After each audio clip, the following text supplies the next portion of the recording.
right, everybody, this is it. This is the calm before the storm here at Walt Disney World at the Ticket and Transportation Center. Hello, everyone. Adam coming at you here tonight from the Magic Kingdom for Park Pass TV. Hello, everybody, and welcome in. We've got this last-minute stream tonight, a pop-up stream tonight. If you're coming on in, welcome, everybody. Welcome to Park Pass TV. Please remember to hit that like button and subscribe to the channel. We have a Category 4 hurricane just off the Gulf Coast of Florida here. It is going to be grazing Walt Disney World. It is a massive Category 4 storm.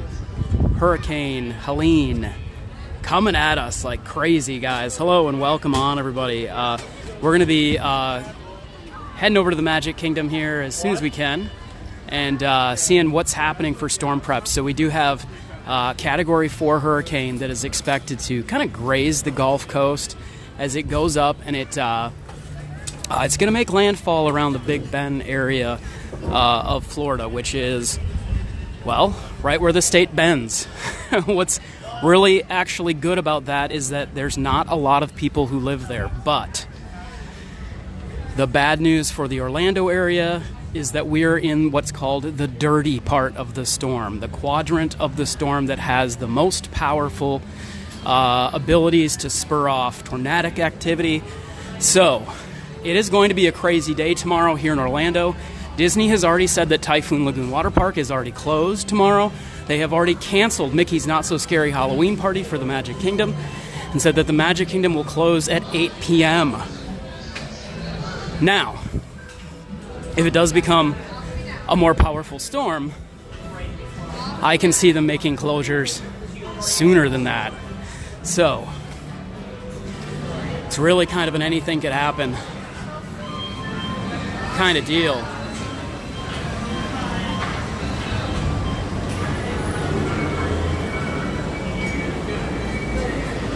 Audrey, Elizabeth, Tim, what's up? Robert in the house. Teresa, happy birthday. I didn't get to sing happy birthday. Happy birthday. It's Teresa's birthday. Happy birthday, Teresa. I hope you had a good one. So we're going to go see what kind of storm preps the Magic Kingdom is taking right now, if any. I imagine that they are. It's going to be a huge wind and rain event. They're talking about historic levels of storm surge, up to 20 feet. Possible where the eye makes landfall, which that's crazy to think of. It really is. That's going to be a huge storm. Huge storm. We were going to try and come to the party tomorrow night because normally when there's a situation like this where a storm is coming, the party opens up with tons of tickets, and then of course they canceled the party, so there you go. Donna Strickler, what's up? Oh yeah, we'll be very safe. I'm going to be at work tomorrow. It's business as usual for me tomorrow. As far as like being at work for the hurricane, so I'll be at the TV station.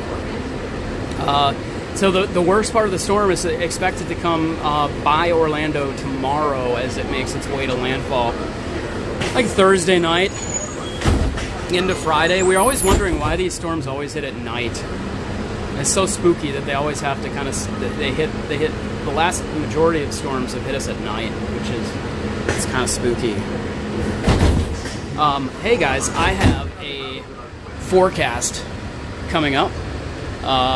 We'll probably do that when we get to Magic Kingdom. When we get to the castle, I've got an actual forecast of what we can expect here at Walt Disney World. So if you are planning on traveling to Walt Disney World in the next couple of days, or if you're on your way here now, like that's what we hear a lot on the channel, is when a storm is coming, people send us messages like crazy asking, oh my gosh, what's going to happen? What's, are my flights going to be canceled? The last I heard, now I haven't been on social media a whole ton today because I've been working like crazy, but the last I heard is that Orlando International Airport is still business as usual. Now, if they do get high winds or tornadic activity, obviously there'll be ground stops and there will be delays. and cancellations, I imagine. But as of right now, I hear that OIA is still, operating as normal. So if you are planning on heading to Disney today, tomorrow, I think your flight's still on. I think it's still good. Maybe you may be a little wet, maybe a little soggy, maybe a little windy, but we'll see. Conditions could change, guys. That's the crazy thing about a hurricane, is if it wobbles a little bit more to the east, it could do some real major damage to more like big population areas. Helene is heading towards an area right now that's very not populated, which is a good thing. Belinda, hello. Storm Chaser Adam kicks it into gear. Yeah, make sure you stick around, guys. We're going to be having some fun at the Magic Kingdom, and I do have a actual forecast for you guys that I'll be sharing with you when we get to the Magic Kingdom.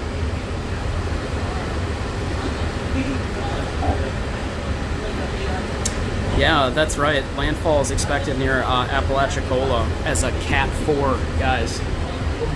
That is a huge storm. And just size-wise, it is an amazingly huge storm.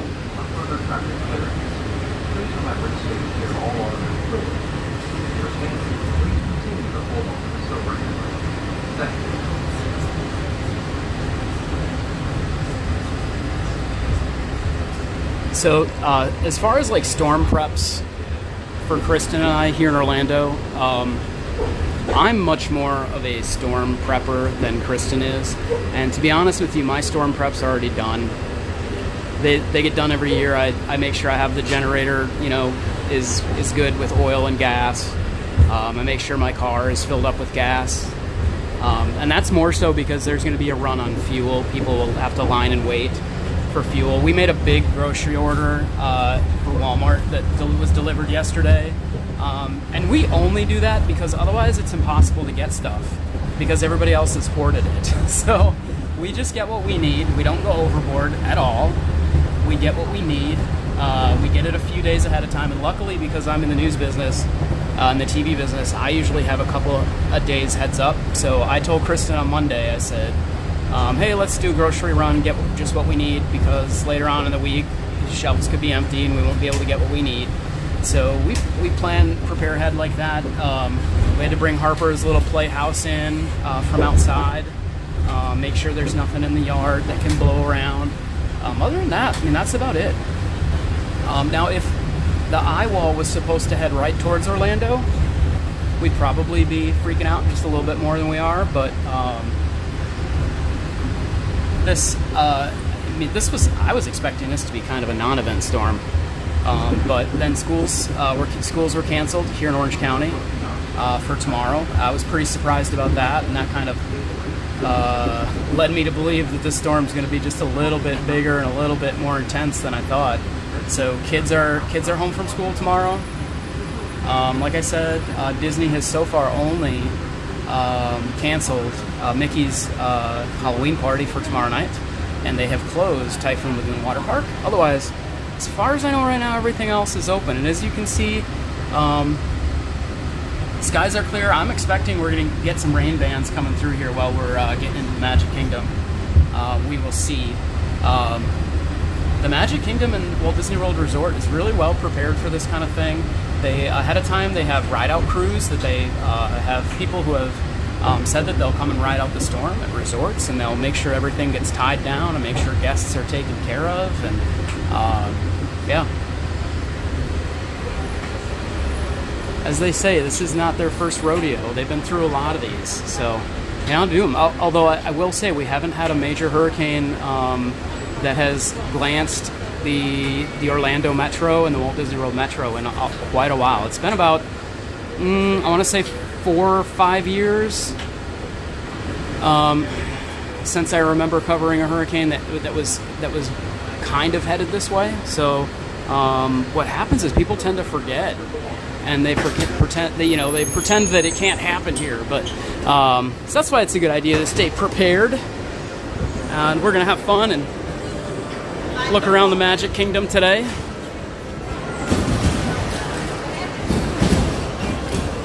Also, a lot of people are curious. A lot of people sending us messages that are curious about the storm. For a lot of Floridians, it's business as usual.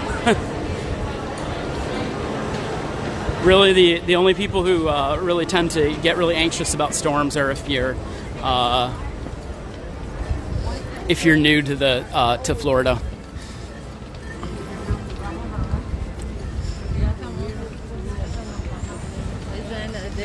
Yeah, you're right. Magic Kingdom's going to close early tomorrow at 8. We kind of thought Magic Kingdom might close at 5 since they canceled the party, but yeah, Magic Kingdom closing at 8. I haven't heard any other early closures yet.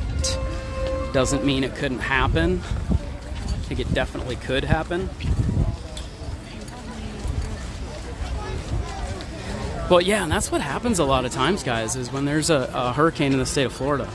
The inward counties, like Orange County, where Disney World is here, they get just overrun because the evacuation areas, people are looking to get out of the evacuation areas and stay at a hotel. And of course, Orlando has the most hotels out of anywhere. So we get an influx of people who are evacuating from the coast, and rightfully so. They should be doing that to stay away from storm surge. So a lot of times that's what we'll see is a giant influx of people staying at the Disney World Resort and the hotels around here, iDrive and such.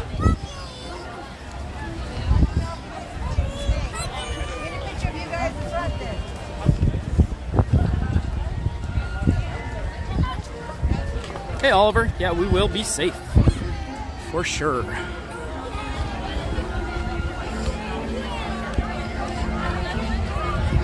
All right, let's see if they're starting to bring in umbrellas, that kind of thing. Hi there.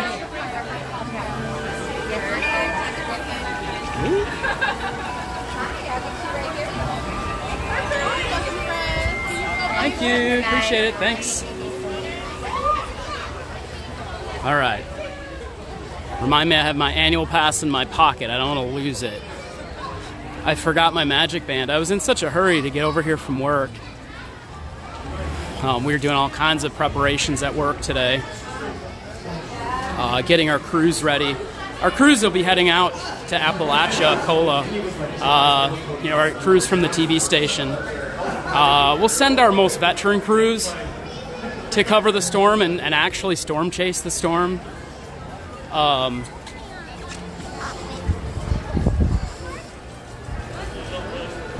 most veteran crews are the ones that'll end up going closest into the storm, who've done this, many years and know exactly how to handle themselves in situations like that. I will say it's kind of nice, guys. The humidity's kind of cleared out. This may be the best temperature that I've seen in quite some time. I'm gonna wipe down the camera lens real quick.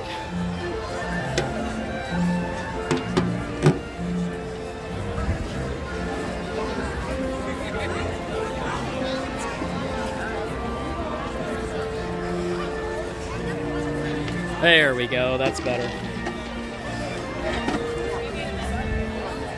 The lens had some dirties on it. It was causing the streaking effect.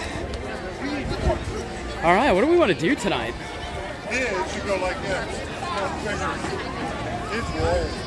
If she was younger, but Mike, yeah, I mean, I'm expecting rain. I wore my Let's Get Soaked outfit today because I was assuming it would rain like crazy.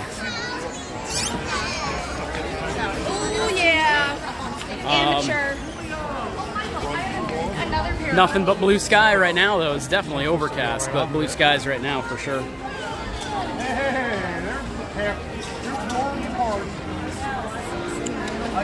Yeah, they may take down some of the bigger Halloween decorations for sure, like the pumpkins out front. That stuff may come down for sure. But I was going to beeline right over to the People Mover since we haven't done that in a long time. It's been quite some time since we've all ridden the People Mover together. So I'm heading that direction. Kristen always says that that when I come to the Magic Kingdom, I beeline for Tomorrowland. She's wrong. You either do it or I'm not. Well, she's right, but she's wrong. I don't beeline to Tomorrowland. I beeline to the People Mover, more specifically. Have you gone, David? Stepped in fucking follow on Instagram. You better fix that. But yeah, My wonderful girlfriend traded one of her pins so I could get a stitch from one of the work.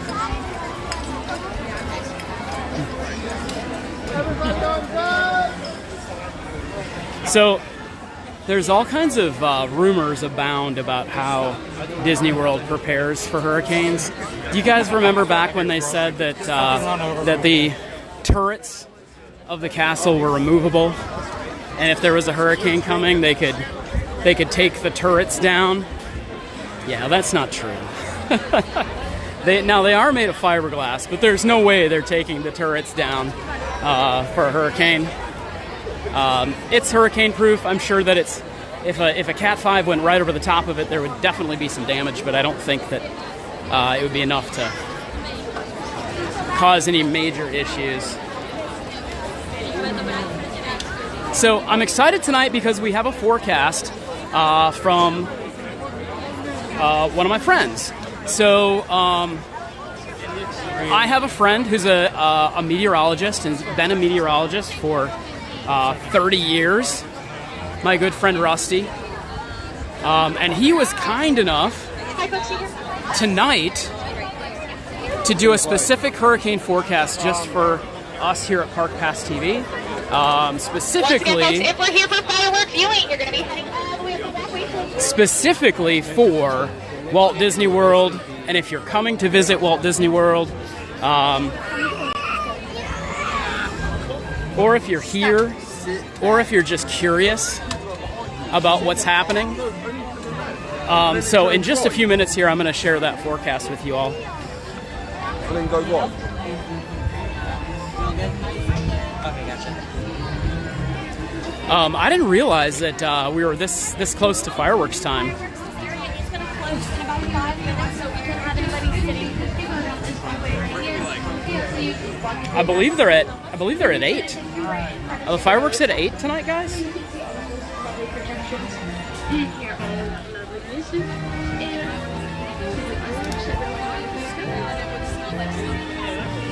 Well, I was going to try and get up over by the castle and then head over to Tomorrowland, but clearly that may not be happening.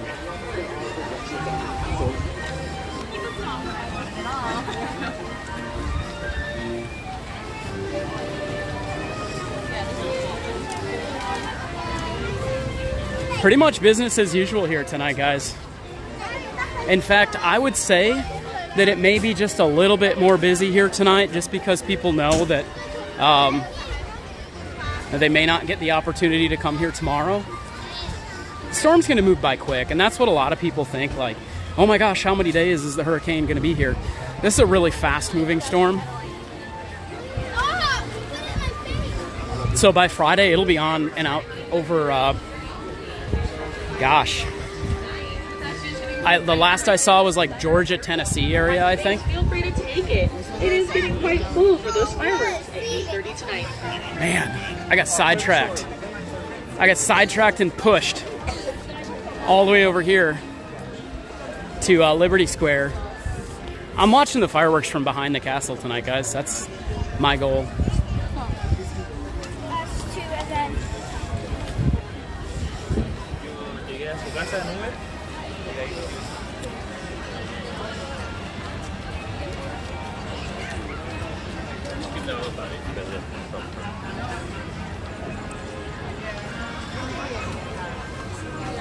Hey, if you're just joining us tonight for the first time, welcome everybody. Make sure you hit that like button on the way in. I know everybody's saying there's no storm. You're right.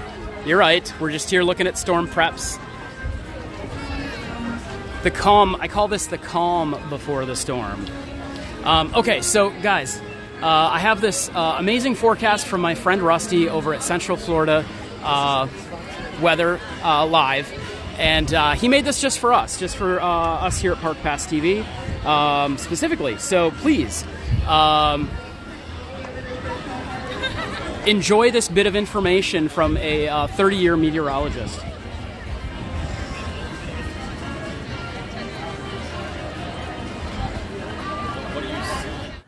Hi, everyone. My name is Rusty McCraney. I'm the Chief Meteorologist at Central Florida Weather Live, and this is your Hurricane Helene weather update for the Walt Disney World Attractions area here on Park Pass TV. Hurricane Helene is forecast to become a major hurricane as it moves up the eastern Gulf of Mexico west of the Walt Disney World Attractions area. But the impacts are going to be felt very widespread, including in Lake Buena Vista. Already on this late Wednesday afternoon, you can see some of those outer squall bands beginning to work their way up the state. We've already had some passing downpours in the Lake Buena Vista area to go along with some pretty gusty winds as well. So here is Lake Buena Vista, where the Walt Disney World Attractions are located. Passing showers will continue. The numbers that you see are wind gusts in miles an hour. So near the Orlando metro area, we've already had some winds on this Wednesday afternoon that have pushed nearly 40 miles an hour. And friends, this is just the beginning. Weather conditions are expected to deteriorate throughout Wednesday evening and especially on Thursday. Thursday is going to be the main time frame where we expect to see the biggest impacts here in Central Florida, including Lake Buena Vista and the attractions area from Hurricane Helene. All the red that you see on this map, and it encompasses most of Central Florida, including Lake Buena Vista, is a tropical storm warning. That means tropical storm conditions are likely in these areas, and that warning will continue until tropical storm conditions are no longer expected. Fully expect there to be tropical storm conditions in the Orlando metro area, including Lake Buena Vista, at least through Thursday evening. There's also a flood watch that's in effect because there are going to be some areas of very heavy rainfall, locally maybe 3 to 5 inches in some spots, and potentially even higher in a couple of areas as well. Want to show you guys some of the models so you can get an idea of the time frame that we're discussing right now. So I'm going to switch over to some of the models. Again, what this data is going to show you is what's the potential for the rain and the wind in the Disney attractions area here over the next day or so. The time frame that you see is on the top left-hand side of your screen. Look, here's the bottom line. Even though the center of Helene will be moving well to the west of the Lake Buena Vista, we're going to continue to see weather go downhill Wednesday night into Thursday with very heavy squalls, gusty winds, and a lot of rain throughout the day on Thursday. So this is as we get into tomorrow morning. This is going to be Thursday morning, and you can see that rain just continuing to spiral in. There could be some very heavy rain coming in, and quite honestly, there's even the opportunity for an isolated tornado threat that comes along with some of these rotating storms. So for Lake Buena Vista throughout the day Thursday, passing showers and storms, heavy tropical downpours will be with us, and then still expected to be fairly breezy conditions throughout the day on Friday as well, although the tropical storm conditions will more than likely relax again by Thursday evening. But it's just going to be a wet, very squally day, very rough day as far as the winds go. We're talking about some winds of 30 to 40 miles an hour and potentially even some higher gusts than that. Take a look at the wind gust product here. It's going to take just a second for this model to fully again load on, but certainly the strongest winds are going to stay offshore. But that being said, again, as we get into our Thursday, this is 3:40 on our Thursday afternoon. Take a look at some of the wind gusts here that we're talking about in these areas. Let me go back and zoom in real quick for you guys right there into Lake Buena Vista. Again, you're seeing some wind gusts on the model approaching 50 miles an hour. And I think we are going to have some wind gusts from time to time beginning in the late morning hours through the early to mid-afternoon that could be approaching 50 to 55 miles an hour. So my forecast for the Walt Disney World area on Thursday is heavy rain and squalls, tropical storm conditions, sustained winds of 30 to 40 miles an hour, and some gusts that could even approach 55 miles an hour. If you're traveling, please be very cautious. And again, tropical storm conditions are likely in Lake Buena Vista throughout the day on Thursday. I'm sure Park Pass TV will keep you updated for any park closures associated with Hurricane Helene. Make sure you stay safe and appreciate you guys tuning in.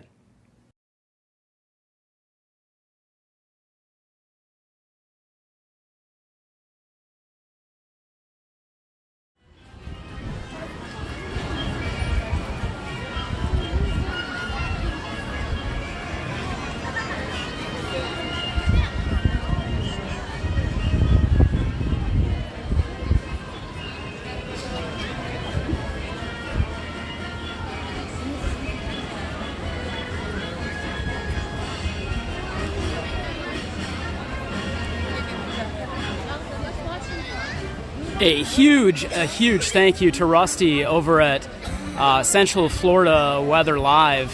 Thank you, Rusty, for that forecast. That, guys, is a personalized forecast just for you guys here at Park Pass TV from my good buddy and chief meteorologist, Rusty McCraney, there over at Central Florida Weather Live. So thank you so much for that. It gives us some great information about the hurricane coming this way, guys. No need to worry. No need to worry. Everything's going to be just fine. Like they say, we just hunker down. We hunker down and we we stay safe. All right. Like I said, I want to watch the fireworks from the back of the castle. We never get to do that tonight. Is the night. So I'm going to make my way back around Cinderella Castle. We're doing things different tonight. We're going to go back around to the back of the castle. I really didn't. I had like some a little bit of light snacks in the car as Kristen dropped me off at the Ticket and Transportation Center, but otherwise I'm hungry. So maybe I'll get some corn dogs or some chili dogs or something. Lori Johnson, thank you so much.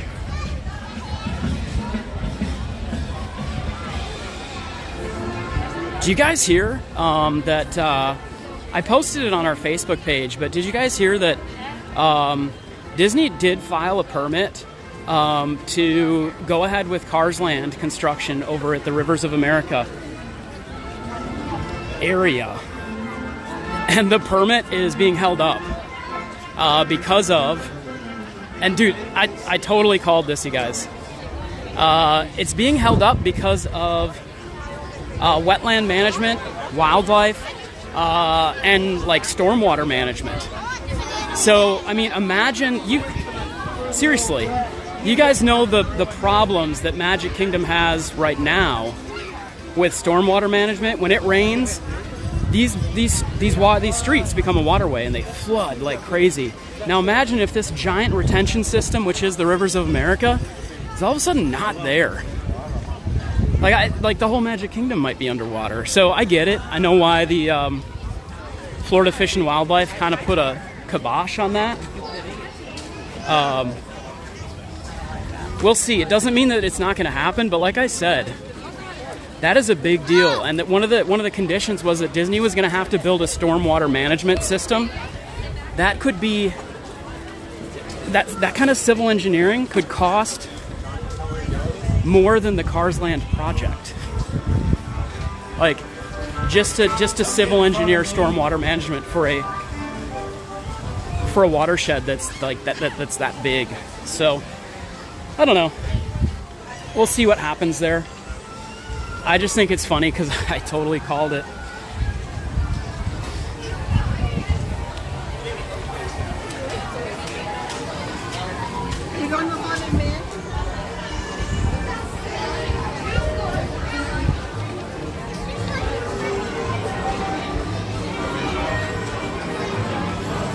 I feel totally unprepared for tonight. I didn't check to see what time Happily Ever After fireworks were at tonight. I assume they're at 8 or 8:15. Since I haven't heard any announcements, I can assume 8:15, maybe 8:30.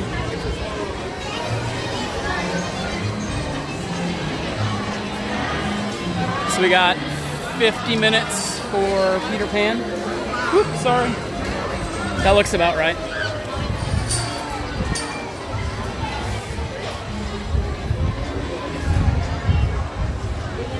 Woo.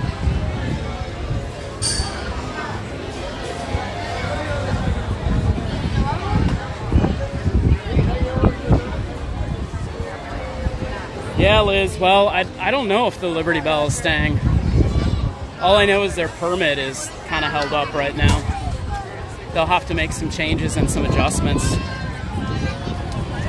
But imagine a hurricane coming through without the proper stormwater management here. And you know that most of the Magic Kingdom's on the second level. Everything here that you see is built on floor number 2. The utilidors cover the majority of the area underneath the park. There are tunnels on the first floor. So lots of engineering to think about when you're considering taking out a giant water feature That's not even a water feature, guys. That Seven Seas, or the Rivers of America, it connects to the Bay Lake and Seven Seas. You know, like, it connects. It definitely connects. And you've seen them drain it before. They have drained it. And where would they put the Liberty Bell? And they can move it. They can move it to the Grand Floridian, I guess. I don't know.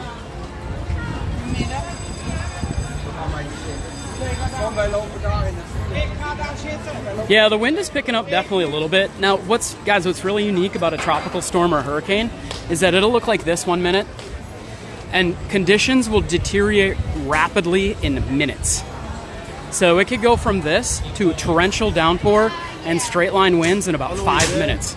As those, you know, you see those circling arms, those circular feeder bands of a hurricane, and we're going to be in those outside circular feeder bands that are just going to be wicking moisture, like hot air, into the core of the eye wall. And like I said, Orlando is going to be in the dirty part of the storm. That's what meteorologists have started calling it, the dirty part of the storm, which is the northeast quadrant. The northeast quadrant of a hurricane is what they call the dirty part of the storm, which is where all the hurricane conditions can be intensified and spur off tornadoes. Oh, wait time for Winnie the Pooh's only 30 minutes. That's not bad, but I said I was going right over to People Mover, guys, so I'm not gonna stop that. If you're new to the channel, guys, welcome. If you know me, and Kristen says it a lot, I love covering storms. I'd be a storm chaser if I could. I actually built the TV station I work for.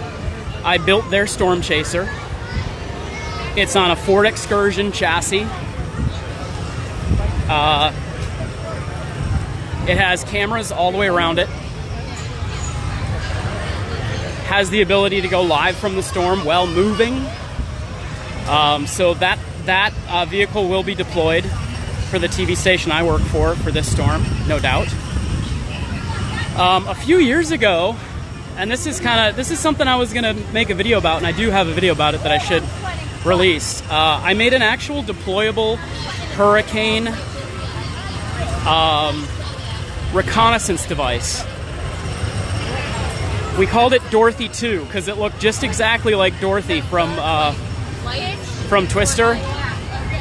I'll pull up some pictures of it if I can. We used it in a few hurricanes. I built it from scratch. And it was so successful, guys, it won an Emmy. So I actually won an Emmy with it. Let me see if I can find a picture.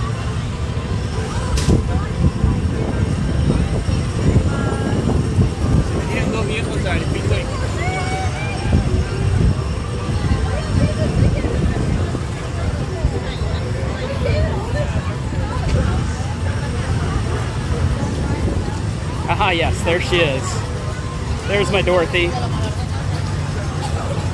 This is my hurricane reconnaissance contraption called Dorothy. You can see it looks just like the Dorothy from the Twister movies, guys. It's got 2 cameras on it, weather instruments all the way around the outside, live cameras on the outside,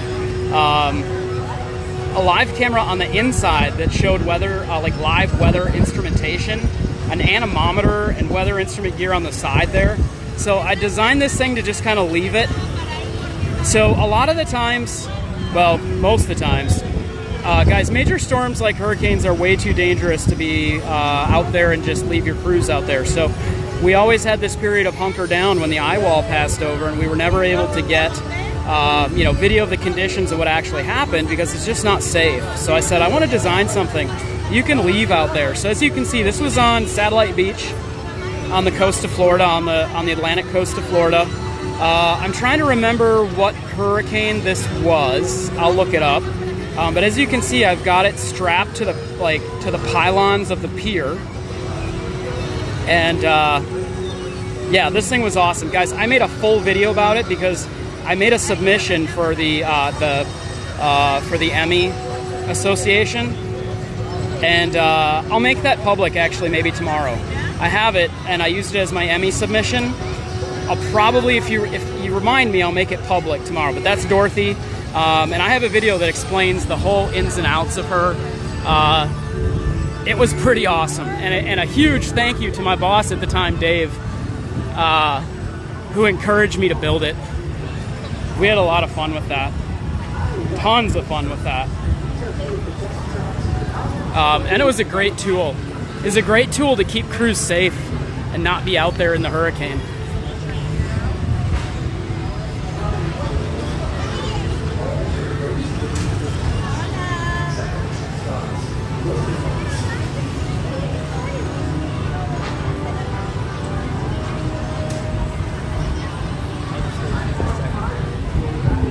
I would say it's still kind of clear skies, but it's really not. It's really kind of overcast.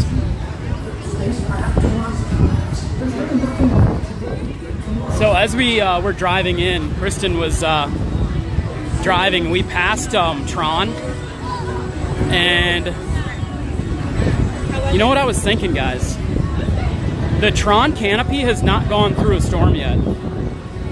And I kind of want to go up there and take a look at it before we go on the People Mover. I want to go look at the Tron canopy. I don't think that the Tron canopy can make it through a Cat 3. If we had a Cat 3 coming this way, I think the canopy would see some damage. Would retain some damage.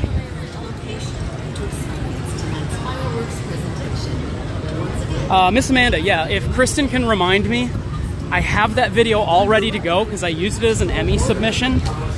It's just sitting in our YouTube as private right now. I think. Maybe I made it public. I don't know. I don't think that I did.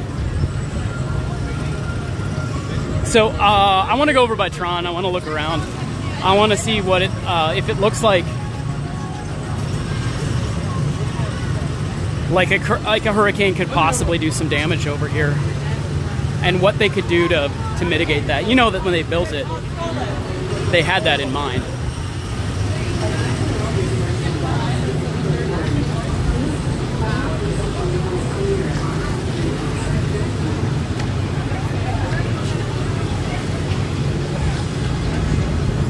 Yeah, you know what? We're talking about Tesla superchargers. They built a Tesla supercharger station right next to our house. I just saw it today for the first time. I was like, whoa, we have a supercharger station. That's amazing. Mickey Croft, hello.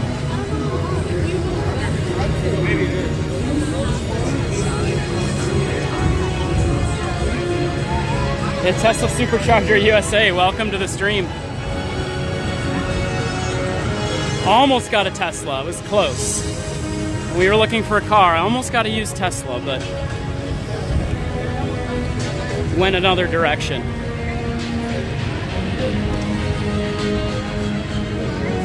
So these panels are just like, they're just puffy fabric.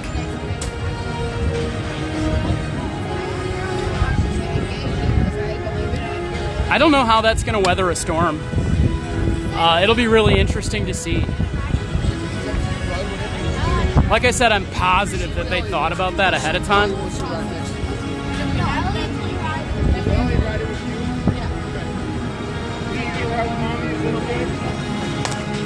It must be capable of putting, going through at least Cat 4. Guys, if you're just joining us, we are looking at storm preps here around the Magic Kingdom. We've got Category 4 hurricane. Is it Helene or Helen? I think it's Helene. Is it Helene? Guys, this is really embarrassing, actually. I work at a TV station where I've been around people talking about the storm all day. But the TV was on mute, so I didn't get to hear how the pronunciation was. Is it Helene or is it Helen?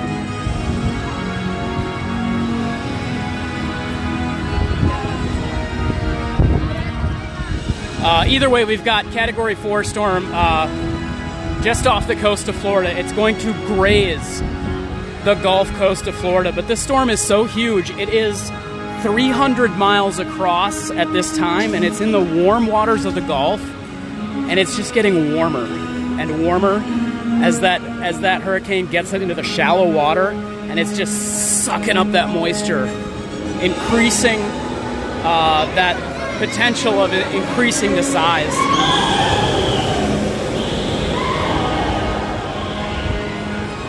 Meteorologists said that it was supposed to be a supercharged hurricane season this year.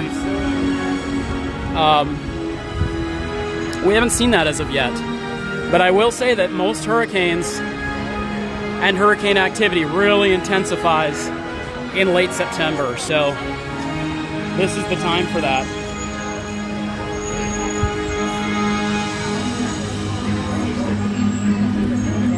Yeah, Helene, right? Yeah, thanks, Cindy. Yeah, I was pretty sure it was Helene. So, they've got a really good superstructure here underneath. You see that? Like this kind of exoskeleton underneath. I think it's going to do just fine. I think that this canopy won't have too many issues. I think the biggest issue with it would be flying debris. I think it will hold up just fine. But if flying debris hits it, that's a whole other story. We know that, like, during a tornado, during a hurricane, the biggest thing is flying debris. Like a flying Tron coaster.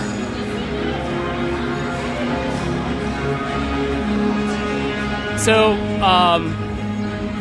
most likely if the winds get high enough tomorrow, they will probably have to cancel boat service and monorail service. So if you're in the parks, or if you're going to be in and around the parks tomorrow, just be advised and make sure you keep your app with you. I am positive that they will be pushing out notification and hurricane information on the Disney app. If you're staying at a Disney hotel, which is the best place to be during a hurricane, I am not kidding. That's the best place to be. Guys, they take care of you at the Disney resorts during a hurricane. If the parks do end up closing, it's white glove service. You know, as always, the Disney resort is white glove service, but they really take care of you. But I would say monitor the conditions as closely as you can. Put on the local TV station. Put on Channel 9. Put on that ABC affiliate in your room. That's the station I work for. We'll be doing wall-to-wall coverage. I can't remember when our wall-to-wall coverage starts, but that's a good way to find information out if the storm does wobble a little bit and start heading a little bit closer to us. It's also a good idea to keep on the lookout for tornado warnings, because these storms will spur off tornadoes, EF1s, like crazy. So just be prepared. If you're like me, you'll wear flip-flops and a swimsuit into the park and embrace it. I know Kristen and I always love going on like tropical storm days. Ooh, I can feel that cold wind picking up, guys. On tropical storm days, it's a great day to come to the park, as long as you don't mind being absolutely soaked all day with just rain that's just gonna, you know, like you can't wear a rain jacket, you can't use an umbrella, it's too windy. You just have to embrace the fact that you're gonna get soaked. People wondering if the parks are gonna close. I don't think so. They may close some parks early, like we know that Magic Kingdom's already closing at 8 p.m. tomorrow, and there will be no Mickey's Not So Scary Halloween Party. They've also said that they're going to refund everybody's Mickey's who had tickets, so that's good. It also kind of stinks because most of the parties are sold out. So, hey, we're refunding your ticket, but there's not really a good chance that you're going to be able to get another night. So that's really sad. I do feel for people that have come here for the party and it gets canceled, but I mean, for good reason. Because if they did have a party tomorrow night, they probably wouldn't be able to have a parade. They probably wouldn't be able to have trick-or-treating. They probably wouldn't be able to have fireworks. They probably wouldn't be able to have a stage show. So it would be business as usual. So I get it. It makes really good sense. Welcome in, everybody. Please hit that like button as you're on your way in here. We're doing some preparatory coverage of Hurricane Helene. It's making its way up the coast, up the Gulf Coast.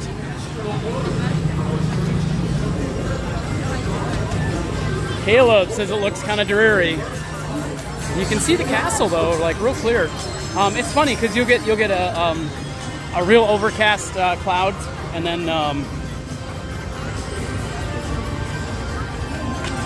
then clear skies. So it's very crazy.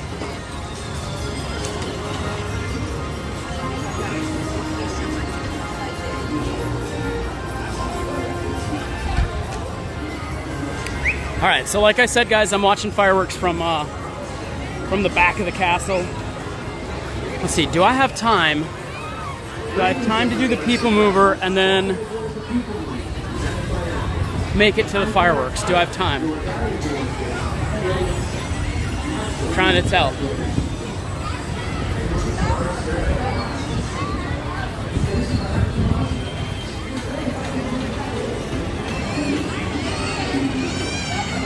Yeah, we may not make it on the people mover, guys. Okay, I want to hear in the comments. Do you want to watch the fireworks from the back of the castle or from Main Street? Back of castle or from Main Street?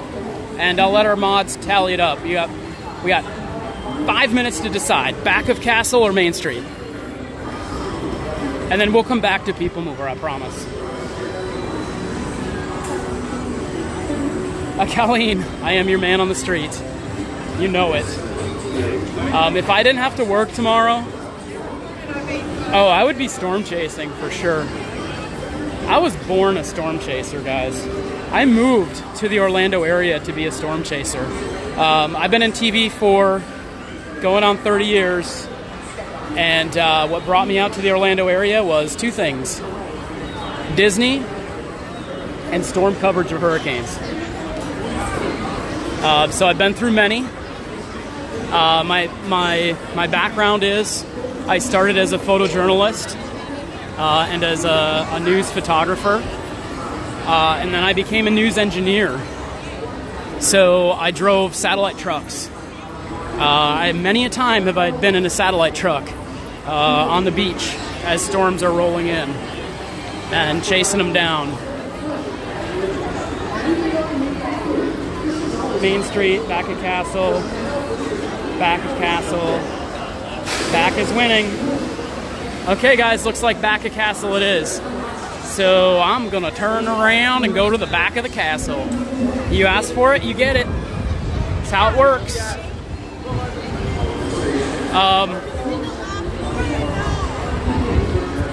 That's a really interesting question. With the park closing at 8 tomorrow, I'm gonna go ahead and say there are no fireworks tomorrow night. Not here, at least.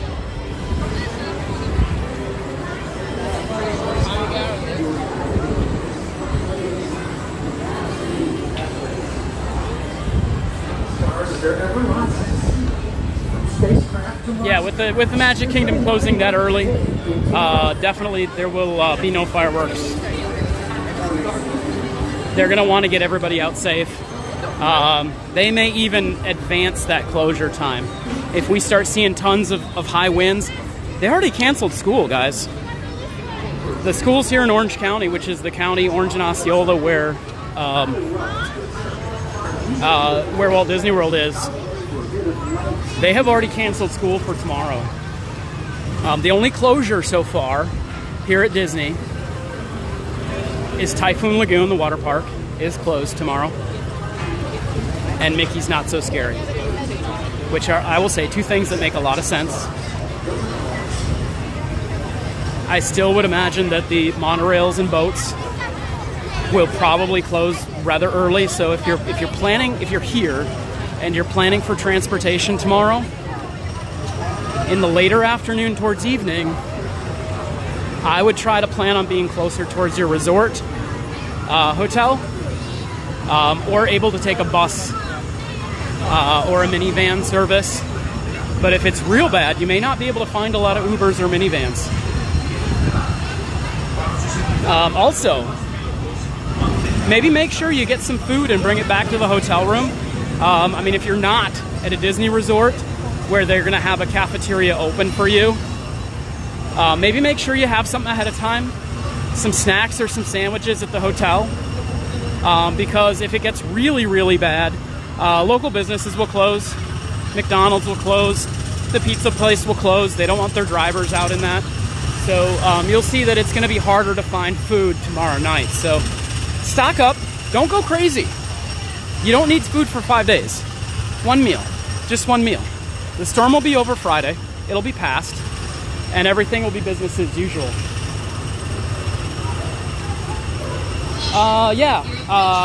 Shift is in the house. I would imagine that Luminous would probably be canceled. It really all depends on the winds. Really does.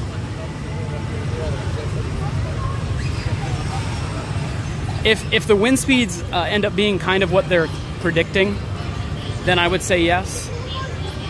What's nice about Luminous is it takes place all over water.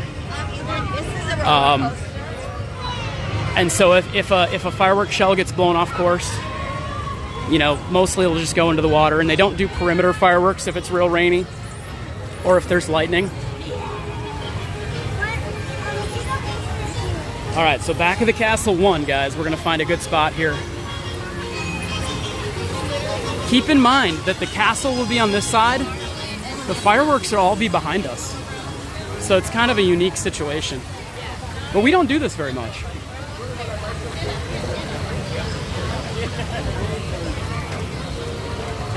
Mike from Ontario, love the show, thank you. Yeah, Timothy, don't panic buy. Don't do it.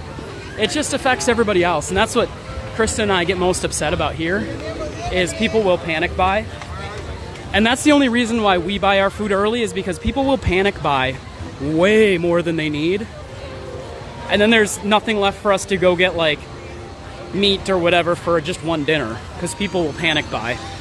So I always tell Kristen, like, hey, if you're thinking about having dinner on, you know, Thursday and you want something specific, go get it now, because people will panic buy and it won't be around. So yeah, if you're in town, don't panic buy. It's one day. Get what you need for one day. That's it.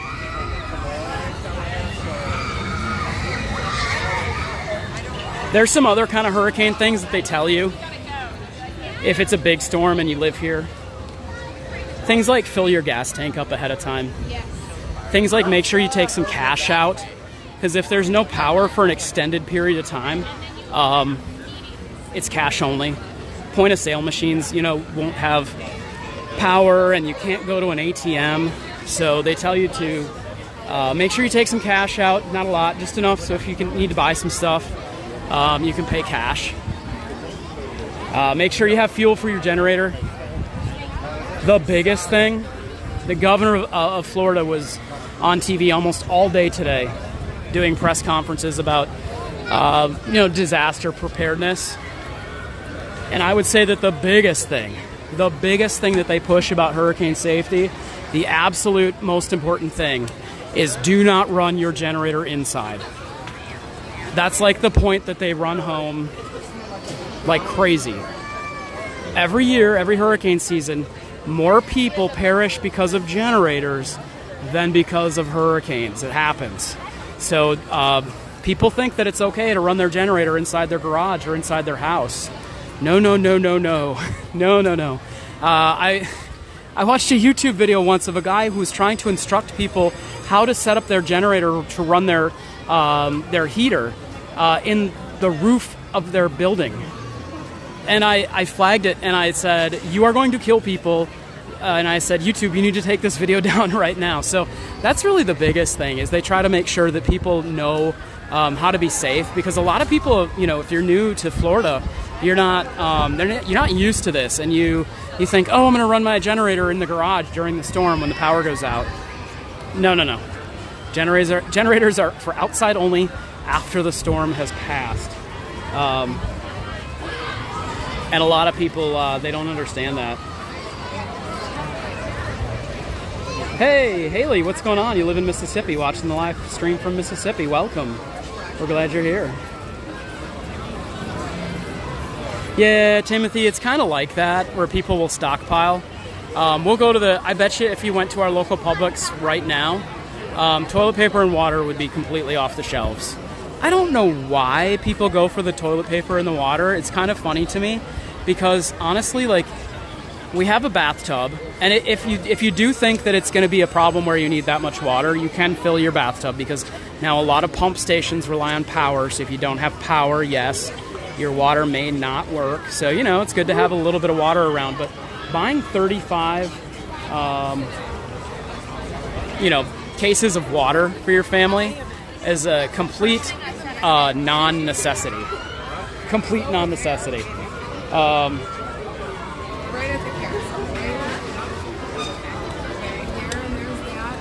Yeah, Sky Silverwing, you're right. The fireworks are going to be coming from back here.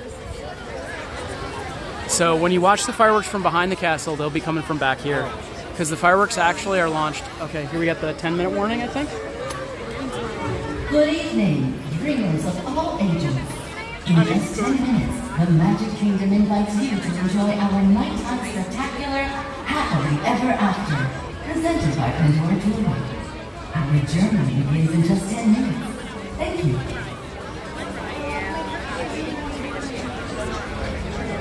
All right, 10 minutes to the fireworks, guys.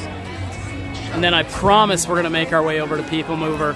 Although we are right here, guys, for Pooh. Yeah, I think I'm going to do Pooh. What's nice about being right back here is we can run to Pooh right after the fireworks and get right on. Probably no wait, so that's kind of fun. But, you know, when you look around here and you look at the parks, the biggest thing that cause a danger in hurricanes, I'll tell you right now, are these big umbrellas. So there's going to be ride-out crews that'll probably start tomorrow. Will come in and they're going to take down all these umbrellas. All the umbrellas are going down. Look, they're taking an umbrella down right now. See that? These umbrellas become giant sails. So you don't usually see them taking these down. So I would imagine they are taking umbrellas down because of the storm. It's funny, I just walked over here to show them, and now they're taking umbrellas down. So yeah, these things are big hazards because they will just lift right up in the air and fly and become a big dart. So other than that, everything here at the Magic Kingdom is tied down pretty well. Like I said, not their first rodeo. They know what's going on here. One of the biggest dangers for hurricanes is pool chairs. Pool chairs and lawn chairs. You'll see a lot of pools. People will put their lawn furniture in the pool during a hurricane or a storm. They'll sink it. They'll sink their lawn chairs in the pool to keep them from flying around and becoming flying debris. Camilla, the parks are not closing as of yet. Magic Kingdom will be closing early tomorrow at 8, and they won't be having the Mickey's Not So Scary Halloween party. That was canceled, unfortunately, but for good reason. I really think that if it's as bad as they say it is, and Kristen and I argue on this because she always says, oh, they always say it's so bad and that it never is. And so I agree with her this time. I'm like, yeah, you're right. The last couple of years, they keep saying it's going to be so terrible and it never is. This one, there was not a lot of warning about it, not a lot of hype at all about it, but it has grown. Helene has grown to be a massive Category 4. Guys, do you understand how powerful a Category 4 hurricane is? Now, luckily, the storm is forecast to hit the Big Bend area of Florida, which is the Apalachicola area. The Big Bend area is not very populated at all, which is fantastic. Not a lot of structures, not a lot of people, so that's a good thing, and those people know that they need to evacuate now. because they're expecting a 20-foot storm surge. Guys, when I was sitting in the hurricane meeting that we had this morning at our TV station, when they said a 20-foot storm surge, like the reporters and the people who go out there in the past were like, oh, wow. Like a 20 to 25-foot storm surge is catastrophic. If that was happening here in you know, like near Miami or Daytona or Tampa, which they're even going to have problems there as it comes by because it is such a massive storm, 300 miles across. Tampa's going to see storm surge. Fort Myers is going to see storm surge. It's a massive storm, and it hasn't gotten a lot of hype. And I think it could potentially, because you know, here in Orlando we're going to be in the dirty part of the storm, which is that northeast quadrant. We could see some really, really, really high winds and some really, really squally conditions on the backside of that storm. So it just depends if it wobbles a little bit more towards the east. That could be scary. All right, guys, now's the time to hit that like button. We're going to be watching a view of the fireworks here at Magic Kingdom that we don't normally watch. I dare to be different. And if you were with us earlier, guys, you saw my friend Rusty, who gave us a personalized Park Pass TV forecast from a 30-year meteorologist. He gave us a personalized forecast of Hurricane Helene for its impacts here at Walt Disney World. I'm going to replay that as soon as the fireworks are over, so we'll be able to take a look at it again. So don't worry, if you missed it, we'll be able to watch it again. Dreamers of all ages. In just a few minutes, the Magic Kingdom invites you to enjoy our nighttime spectacular, Happily Ever After, presented by Pandora Jewelry. In order for you to fully experience tonight's performance, the lighting around the Magic Kingdom... Oh yes, remind me to talk about the Waffle House contingency, guys. I love talking about the Waffle House contingency for storms. FEMA actually has a deal with the Waffle House here in the South to decide the catastrophic you know, possibilities of a storm based on the Waffle House. We'll talk about that afterwards. Please remind me to do that. What is one thing not to miss at Walt Disney World that you would recommend? One of the things I would recommend that you do not miss is doing a nighttime fireworks show. A lot of people, for real guys, a lot of people will come here with their families and get so tired by the end of the day, which is completely understandable, that they don't stay for the fireworks show because it is kind of late. And if you've got little kids and you wanted to be here early in the morning, they miss the fireworks show. Here's the plan. Come in early, do everything you want to do early, plan to leave the Magic Kingdom around 2 or 3. Leave for a little bit, get the nap in, get everybody a nap, then come back around 5 or 6 o'clock, maybe 7 o'clock, and stay for the fireworks show. I am super surprised about the amount of families who miss a fireworks show here at Walt Disney World because they were tired.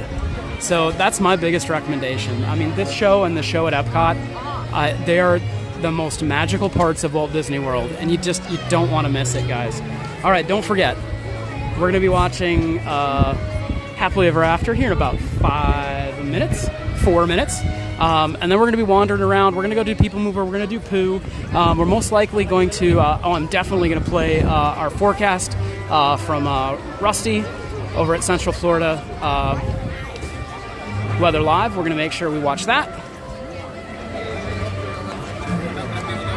I'm quite surprised. I thought I was going to get soaked tonight, guys.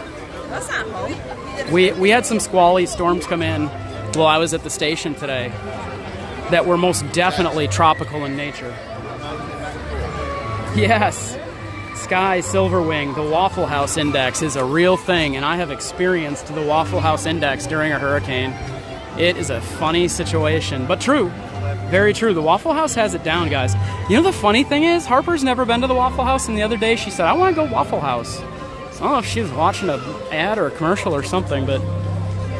Or she's just my kid, guys. She just knows that the Waffle House is in her DNA.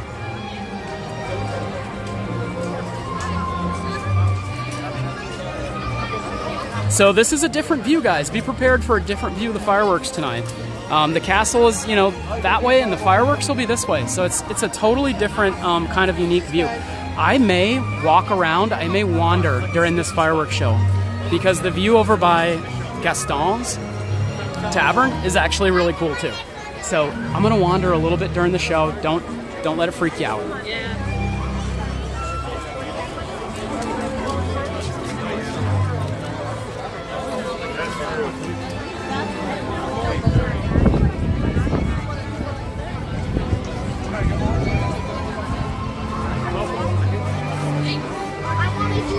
But don't let me forget. Don't let me forget to go to Pooh, and don't let me forget to talk about the Waffle House Index, because it makes me laugh every time.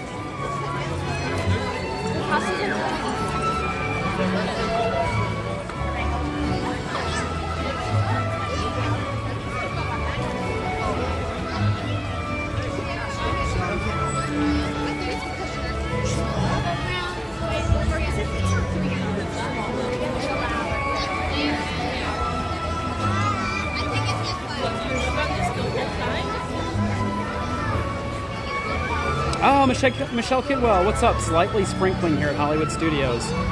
Oh, yeah, I hope it doesn't rain for Fantasmic. You're right. Also, fireworks start in 30 seconds. You heard it. Fireworks starting in just about 30 seconds. We're going to wander for this show.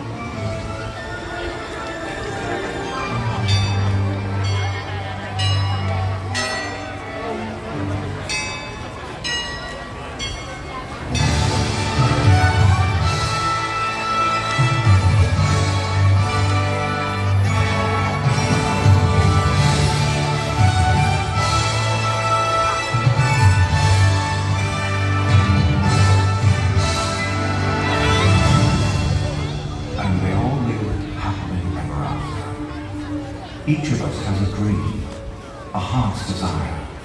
It calls to us. And when we're brave enough to listen and bold enough to pursue, that dream will lead us on a journey to discover who we're meant to be. All we have to do is look inside our hearts and unlock the magic within. Ready to begin, let the wonder take hold. Really draw you in. What's the moment? Unfold. I can dream that we're meant to follow. Setting out for a new tomorrow. Every step we take brings a new hope, new day. Every choice we make.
I'm going to head over by Gaston's. I think it's a great view from there.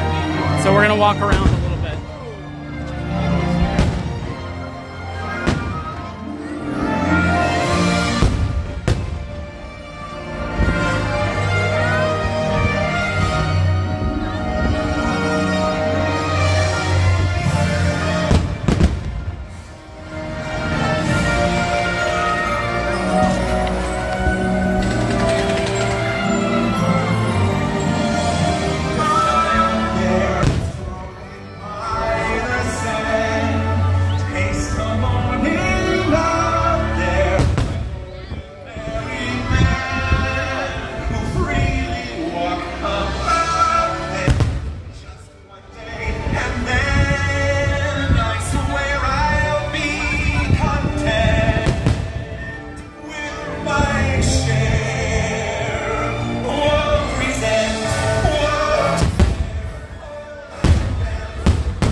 lies within you. You just have to be brave enough to see it, and then your journey begins.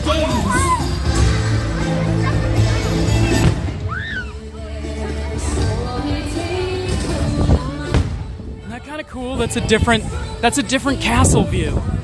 I never really thought about that, but look at that different castle view.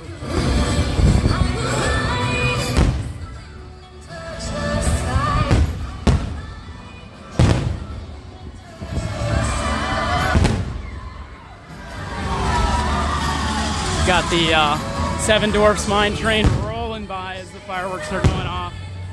You don't realize it, guys, but there's so many other great spots to watch the fireworks from. There's nobody over here.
Trust me, having a best friend by your side opens up a whole new world of possibilities.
That's what friends are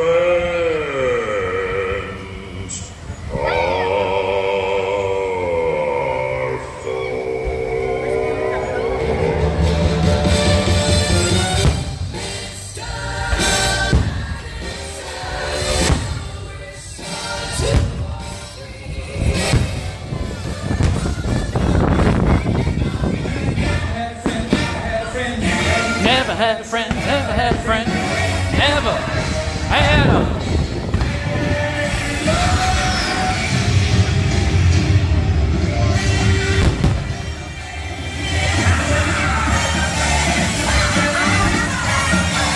never had a friend like me.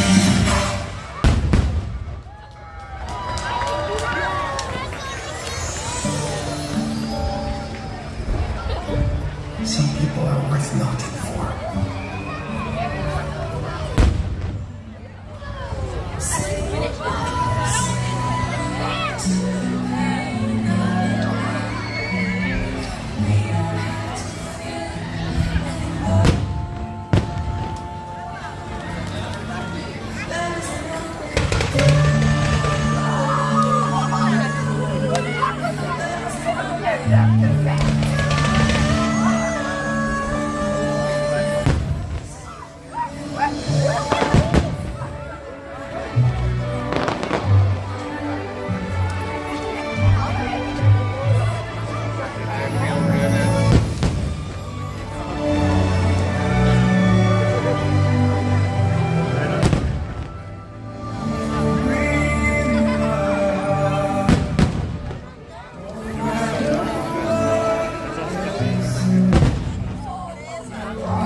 you can see that smoke's getting carried away pretty fast by that wind, guys.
And so our journey comes to an end, but yours continues on. Grab hold of your dreams and make them come true. For you are the key to unlocking your own. Now go, let your dreams guide you. Reach out and find your happily ever after.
I gotta say, guys, I'm pretty surprised that Tink flew tonight with the kind of windy conditions.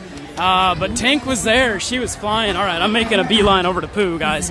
If you're just joining us, welcome, guys. We're here doing some storm preps, monitoring here at the Magic Kingdom as Hurricane Helene, major Category 4 hurricane Helene, is heading towards Florida and the Florida Big Bend coast. It's going to graze this whole area as it is a massive storm. Guys, my good friend and 30-year meteorologist Rusty McCraney has made a personal forecast for us here at Park Pass TV. And in just a minute here, after I get in line for Pooh, I'm going to play his personal forecast for us from Central Florida Weather Live. And he will give you all the pertinent information. Yes, 10 minutes. Okay, guys.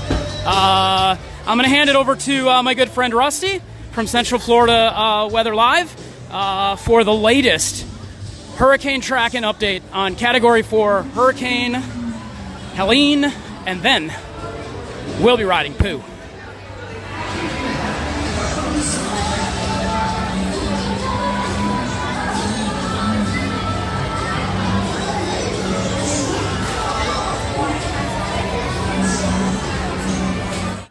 Hi, everyone. My name is Rusty McCraney. I'm the Chief Meteorologist at Central Florida Weather Live, and this is your Hurricane Helene weather update for the Walt Disney World Attractions area here on Park Pass TV.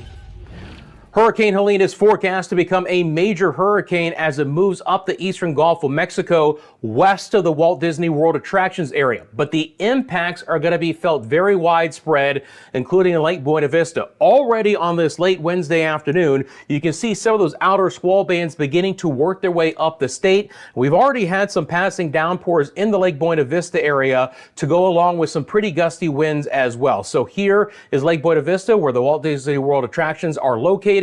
Passing showers will continue. The numbers that you see are wind gusts in miles an hour. So near the Orlando metro area, we've already had some winds on this Wednesday afternoon that have pushed nearly 40 miles an hour. And friends, this is just the beginning. Weather conditions are expected to deteriorate throughout Wednesday evening and especially on Thursday. Thursday is going to be the main time frame where we expect to see the biggest impacts here in Central Florida, including Lake Buena Vista and the attractions area from Hurricane Helene. All the red that you see on this map, and it encompasses most of Central Florida, including Lake Buena Vista, is a tropical storm warning. That means tropical storm conditions are likely in these areas, and that warning will continue until tropical storm conditions are no longer expected.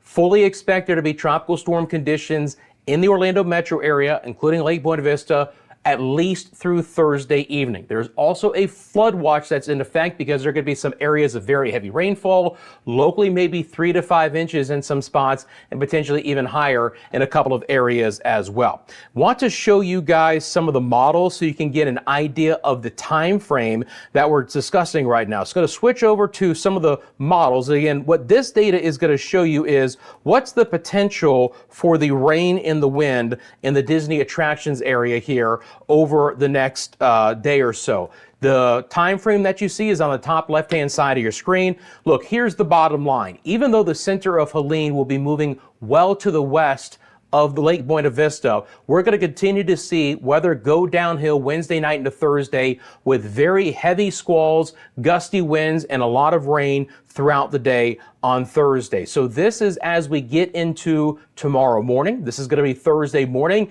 and you can see that rain just continuing to spiral in. There could be some very heavy rain coming in, and quite honestly, there's even the opportunity for an isolated tornado threat that comes along with some of these rotating storms. So for Lake Buena Vista throughout the day Thursday, passing showers and storms, heavy tropical downpours will be with us, and then still expected to be fairly breezy conditions throughout the day on Friday as well, although the tropical storm conditions will more than likely relax again by Thursday evening. But it's just going to be a wet, very squally day, very rough day as far as the winds go. We're talking about some winds of 30 to 40 miles an hour and potentially even some higher gusts than that. Take a look at the wind gust product here. It's going to take just a second for this model to fully again load on, but certainly the strongest winds are going to stay offshore. But that being said, again, as we get into our Thursday, this is 3:40 on our Thursday afternoon.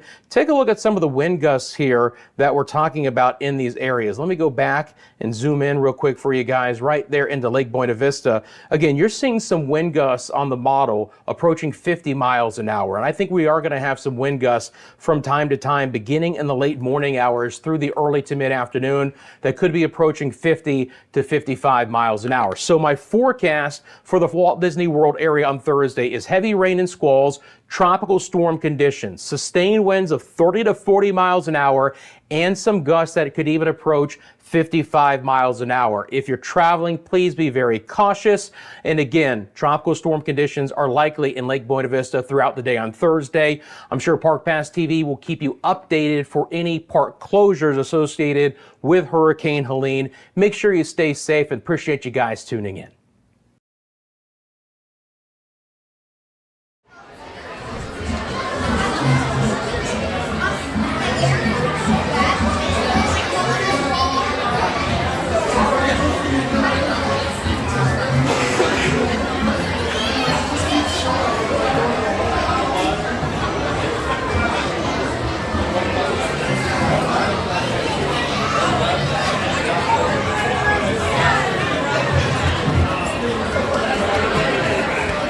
All right, guys, there you saw it. Thank you so much to my good friend Rusty McCraney, meteorologist, certified meteorologist Rusty McCraney over there at Central Florida Weather Live, for giving us that personalized Park Pass TV forecast.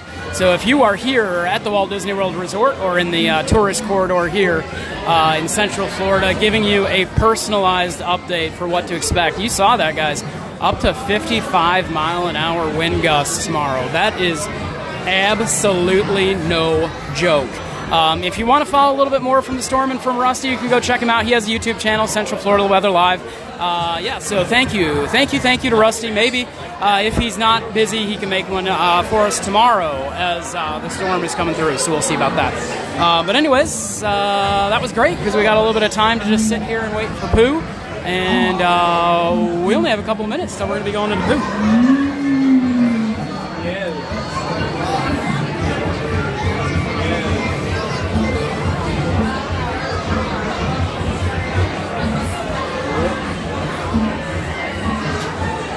So we do a lot of pop-up streams here on Park Pass TV.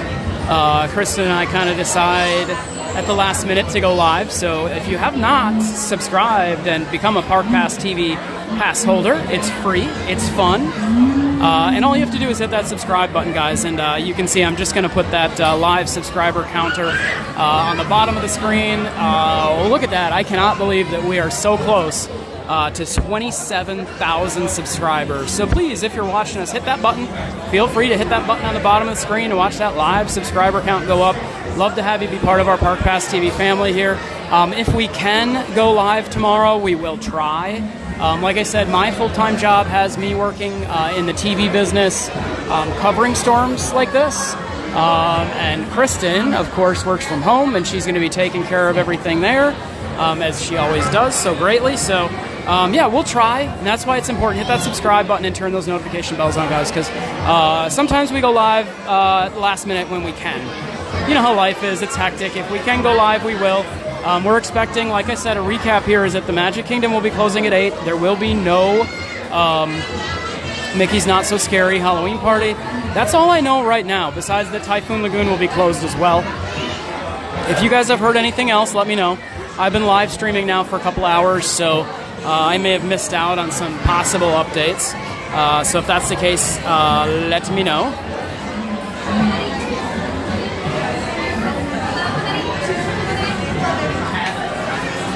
Donna Gibson, hello. Just one, please. Thank you.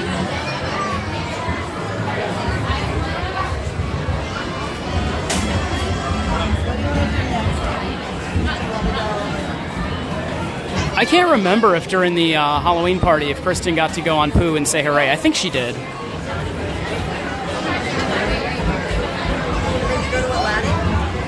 EJ, you're right. More than fun, it's extended family. Yeah, we all are kind of a family here. You are right.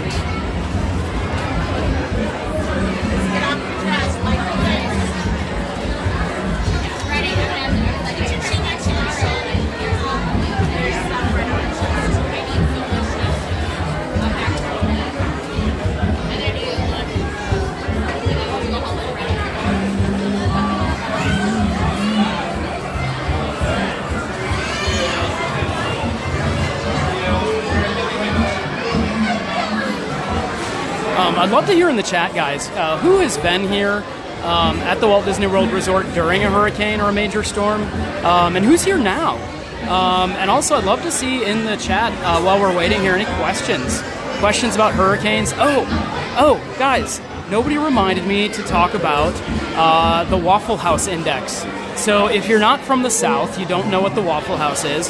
The Waffle House is, I would describe it as a greasy spoon type restaurant, where it's waffles, it's steak and eggs.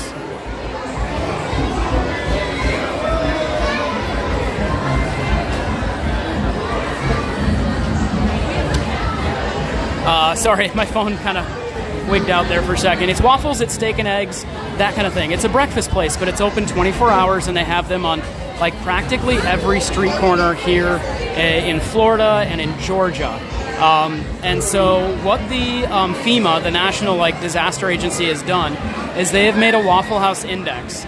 And based on what the Waffle House is serving at the time is how bad of a storm is coming through. Like, if the Waffle House menu is pretty much normal, everything is fine. Let me see if I can Google it. I'm going to Google it because this is too much fun. The Waffle House Index.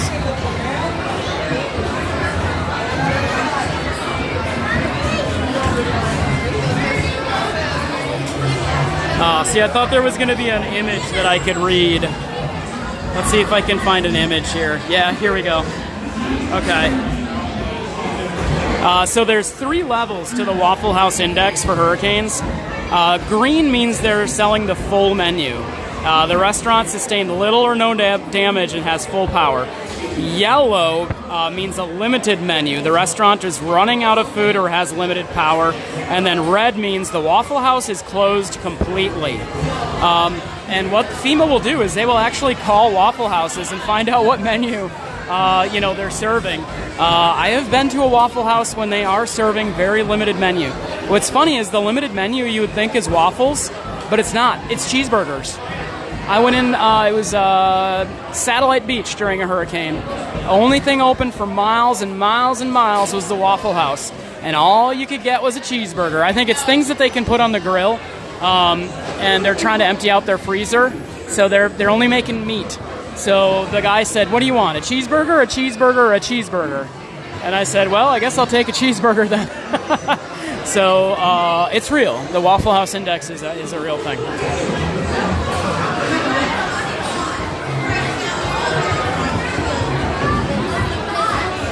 Pixie Dust Run, good evening. What's up? Kathy Quant, what's going on? Oh yeah, they have Waffle Houses even as far north as Indianapolis, yeah.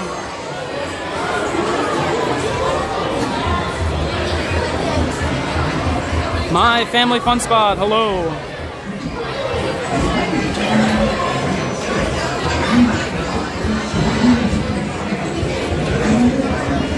Andrew, what's going on? Wow, Andrew says the refunds for tomorrow's Halloween party have already been processed. That was fast. Miss Amanda says hash browns covered and smothered, please. I am with you all the way. So hash browns covered and smothered means covered in cheese, smothered in onions. Yeah, that's the way I like it too. One of my favorite things from the Waffle House is their grits. I love their Waffle House grits.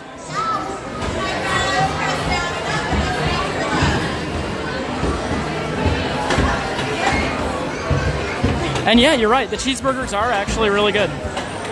I have to say everything from the Waffle House is really good.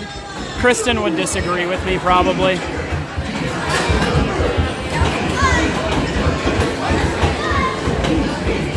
Crazy Cat Lady. I don't know if she has tried to cook that before. I don't even know what that is. Wow, Brian W. Lost in Space says they even have a few Waffle Houses in Arizona. Yeah, if anybody's heard any updates about any further closures, please let me know. Just one, please. Row 3, thank you.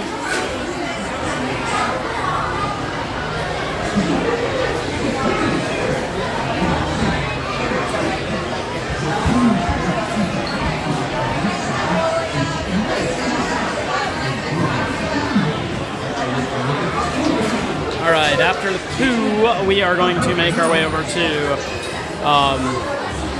we'll make our way over to the People Mover.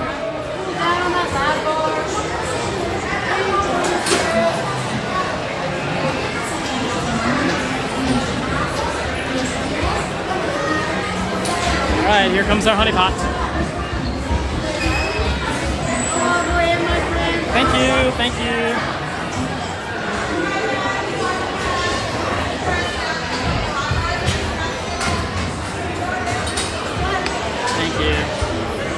All right, we get our own honey pot. Look at this, guys.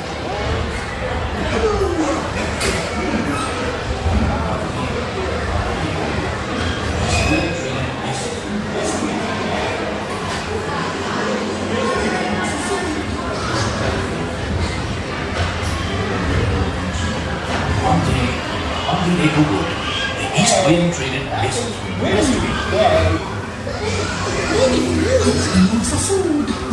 If you ask me, he'll never reach that tree. Why me? Why me? Oh dear. Hang on tightly, Roo. Look, Mama, look. I'm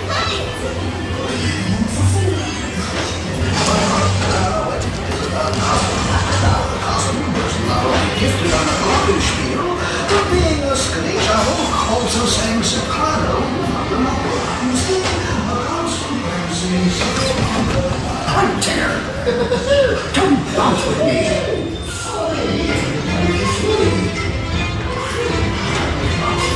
That makes you feel just great, doesn't it?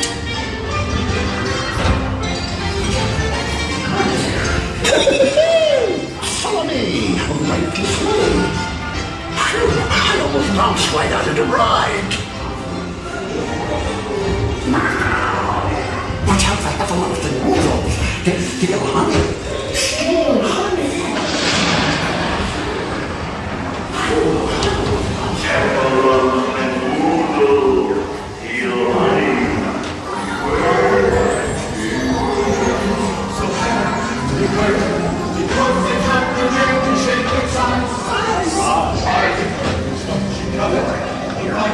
They love it. Encourage them.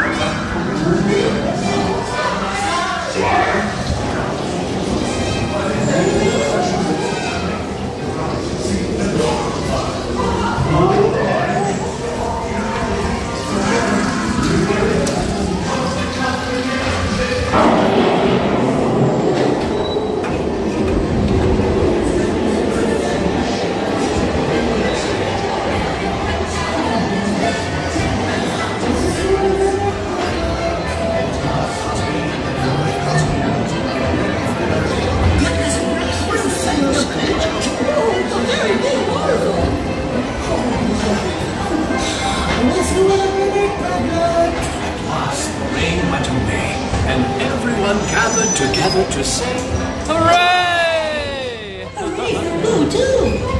Start the party with all my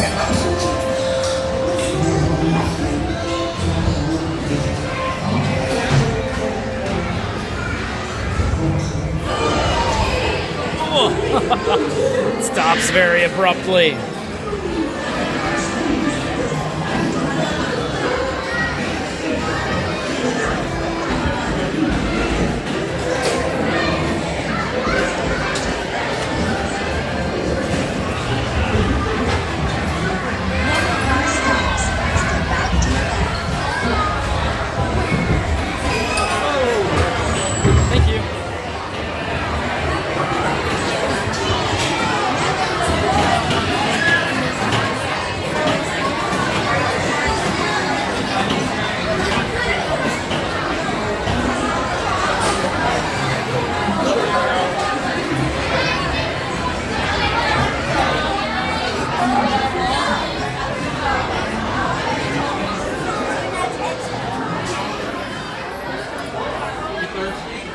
I still want to get Harper and Eeyore sometime. I think she would love it. All right, let's make a beeline for the People Mover. I can't believe that Kristen was here for the party on Sunday and did not do the People Mover.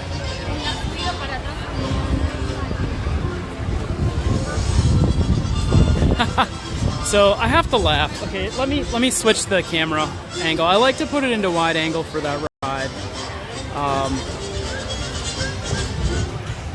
Just because then you can see everything a little bit better. But then walking around, it's at night especially, it's better not to be in wide angle. You can see a little bit better. Every time Kristen and I do these hurricane prep streams, there's never any weather, like ever.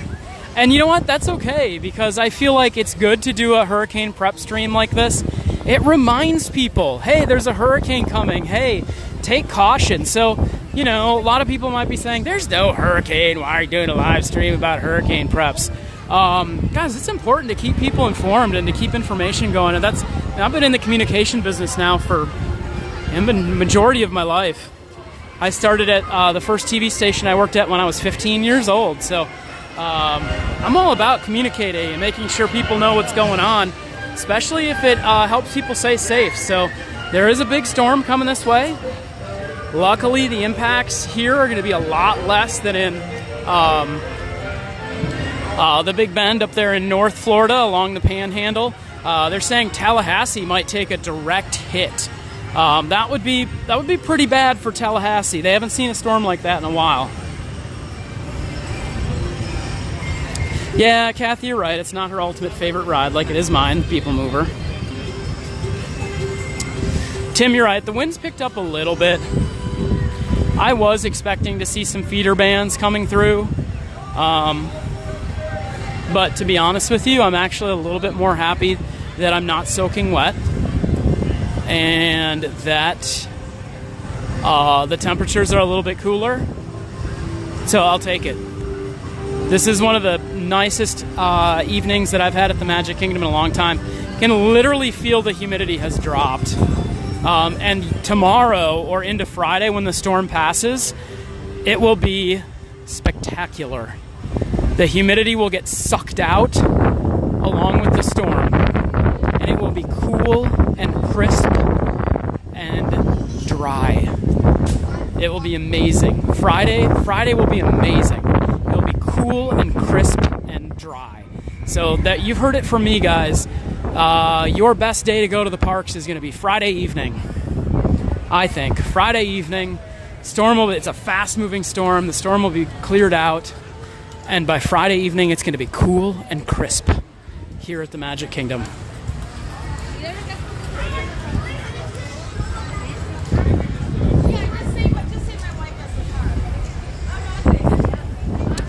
Wow, Martin says my alma mater, Florida State University, closed today.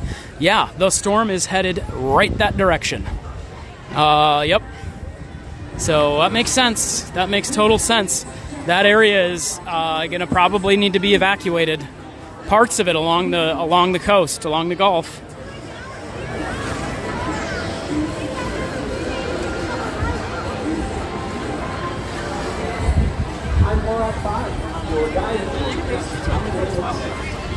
I will say this, guys. In all the time that the Magic Kingdom has been here, they have only closed for a couple of storms. I should have done the research on that. It is only closed due to hurricanes, just a very, very handful of times. So that's why I would be super surprised if they close tomorrow. Early, yes, maybe. To get their cast members home early, ahead of the majority of the bad part of the storm was supposed to happen tomorrow night. For Thursday into Friday. Look at this line at the People Mover. Goodness. And you know it's gonna break as soon as I get on it. It'll probably break.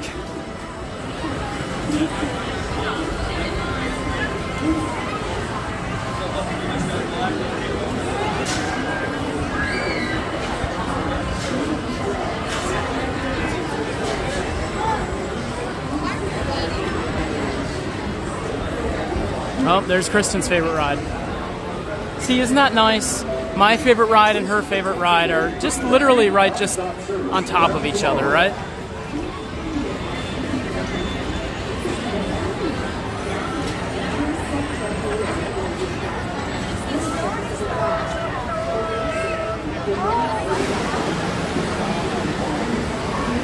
Nope, you're totally right. Martin being on that northeast side of the storm, they call that the dirty side. We were talking about that earlier. So yeah, a little bit about me. I went into it a little bit, but I started my television career when I was 15 years old at a CBS affiliate in my hometown, La Crosse, Wisconsin. I was the youngest person to work there. I love TV. I loved cameras and TV ever since I can remember. And I remember picking up my dad's camcorder that was the coolest thing in the world and probably the most expensive thing. Camcorders when I was little, those things were as much as like a car sometimes. Like, they were expensive. And so I remember I was not allowed to play with that camcorder, but boy did I ever want to. And I remember coming to Disney and my dad would bring the camcorder along. It's kind of apropos and kind of full circle. My dad would come to Disney with the camcorder on our family trips and would walk around with his camera and do the exact same thing I'm doing right now, and he loved it. He loved it a lot. And I think that's a little bit of where I get this from. But I feel lucky because I think that a lot of people don't know at a young age what they want to do or what career they want or what passion they have.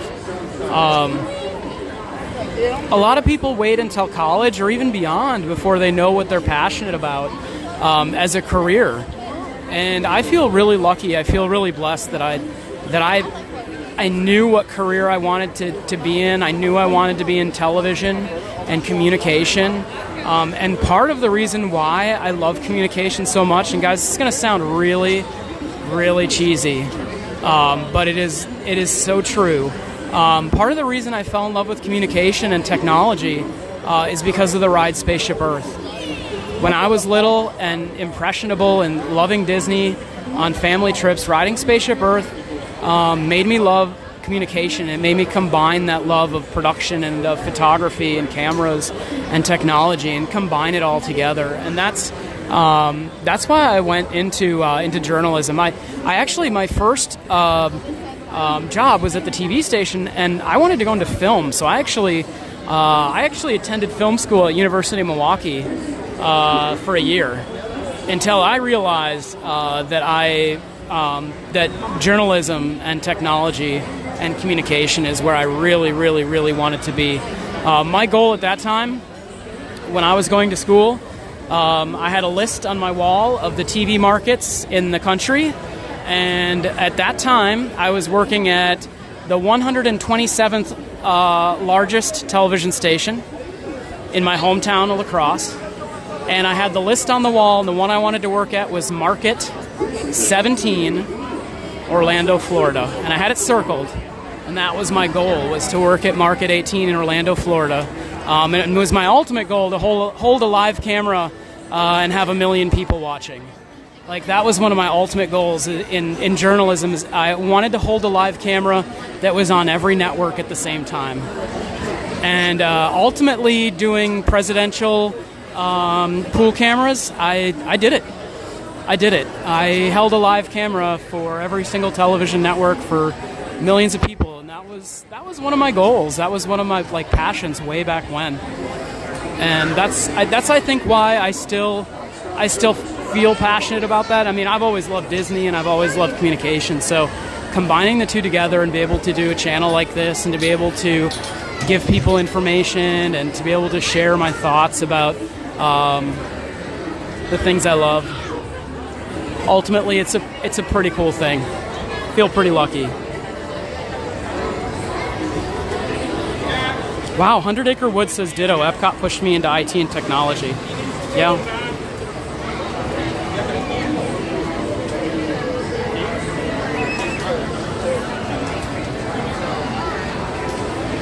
But yeah, I worked at that TV station in La Crosse for 10 years. Graduated from college and immediately moved to Orlando. The day after I graduated, I said goodbye to my family in Wisconsin and drove to Orlando. Literally the day after I graduated college with a degree in communications and Kristen photography. And yeah, I got a job at luckily I got a job at one of the TV stations here in Orlando. It was the 24-hour station at that time, Channel 13, Central Florida News 13. Worked there for about 10 years, almost, probably 7 or 8 years. Then I took a job in Alaska for 2 years, field remotes managers, where I ran their satellite truck and all their field technology. Got to go to see the Iditarod, do live shots and uplinks, satellite uplinks from the Arctic. I did an uplink for President Obama when he was touring the Arctic in Kotzebue, Alaska. And then luckily, thanks to my good friend Dave, I moved back here to Orlando, to where I am now, which is Channel 9, the ABC affiliate. But like I said, I feel passionate about it. I feel really lucky that I knew what I wanted to do at a young age. And so I feel lucky because I know, like I said, I have friends who are my age, who still maybe don't know exactly what they're passionate about. They're, as a career, they have, lots of passions, but Maybe their job is just a job.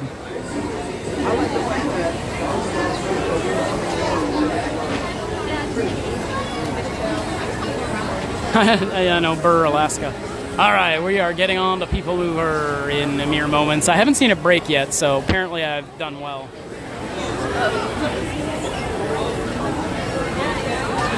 I don't know, see, Vicky? I joke. I don't really even consider myself a professional photographer. Not in the least. Not anymore.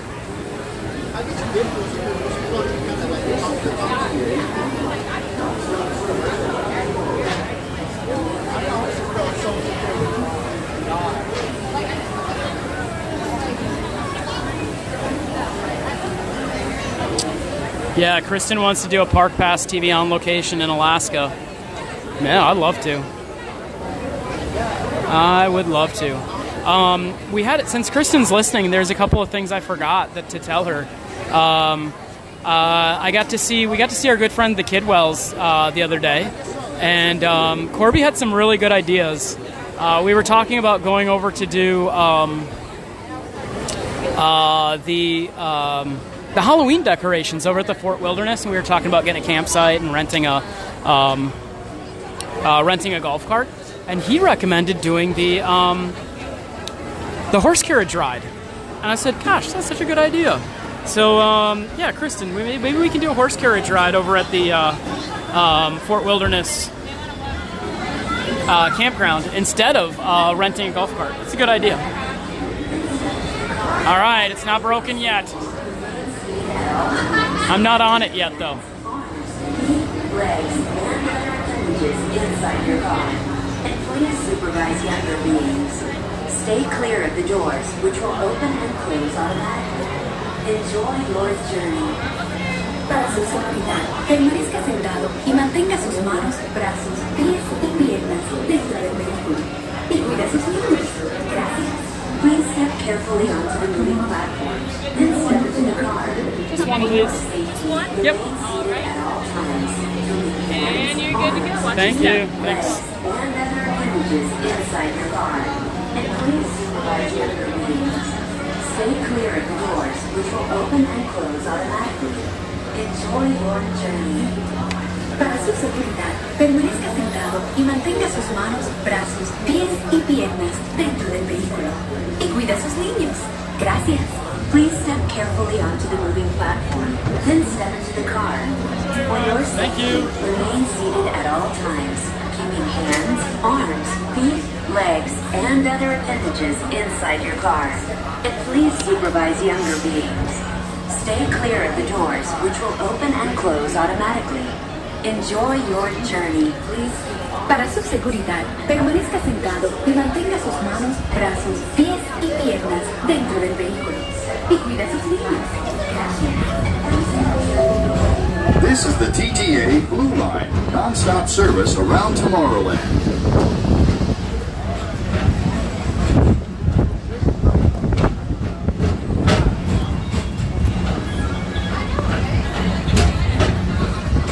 Greetings, intergalactic travelers. Welcome aboard the People Mover, presented by Enterprise. I'm Morak 5, your guide aboard this highway in the sky, the absolute best way to see Tomorrowland. And my stars, is there ever lots to see? From spacecraft to monster labs, there's really nothing like today in Tomorrowland.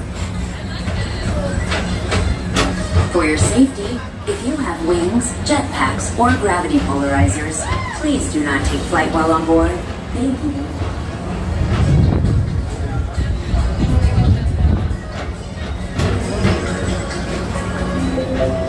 The next station is Tomorrowland Urban Planning and Star Traders.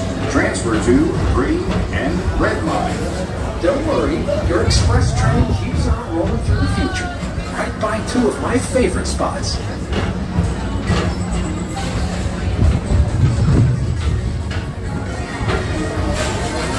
First up, Progress City, Walt Disney's amazing dream for a community of tomorrow.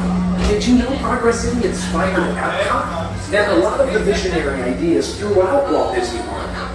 Look, there's even a tiny People Mover. I wonder if that means there's a tiny bull rack.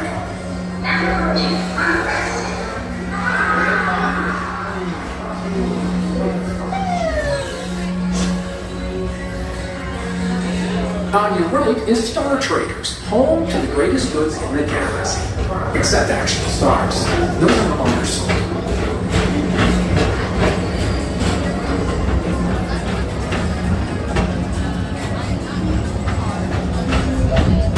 Now approaching Tomorrowland Speedway and Tron Light Cycle Run. I love a good circuit, and these are two of the best tracks in the cosmos for a bit of light, speedy competition.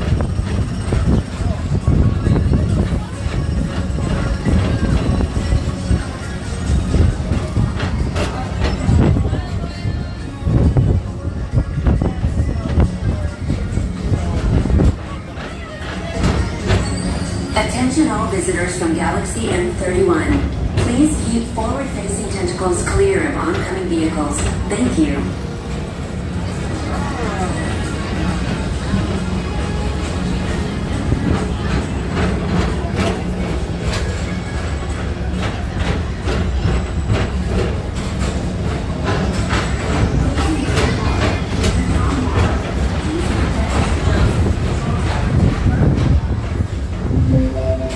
This is Starport 75. Or as we locals call it, Space Moon. Our high-speed rocket port to distant deep space destinations. As your flight will continue in moments. Most travelers waiting with pressure, please remain where you are, and a host or hostess will direct you.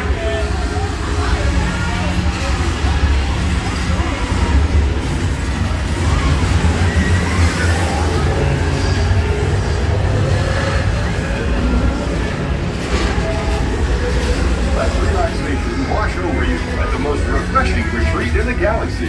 The Coral Brews of Pisces 7. You H2 owe it to yourself. Book today.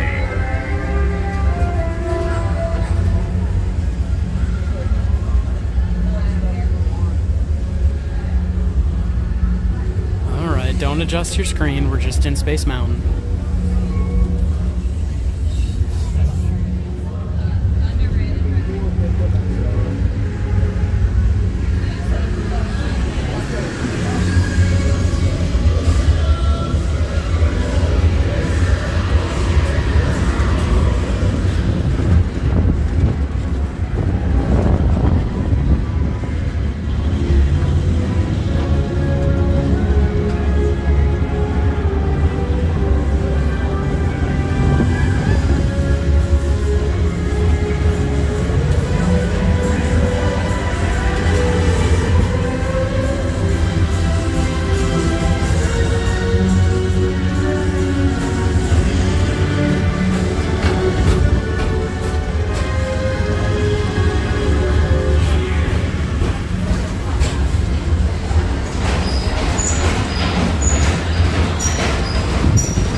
All right, everybody, we have time for like one more ride. Thank you, Mr. Morrow. Mr. Tom Morrow, please contact Mr. Johnson in the control tower to confirm your flight to the moon.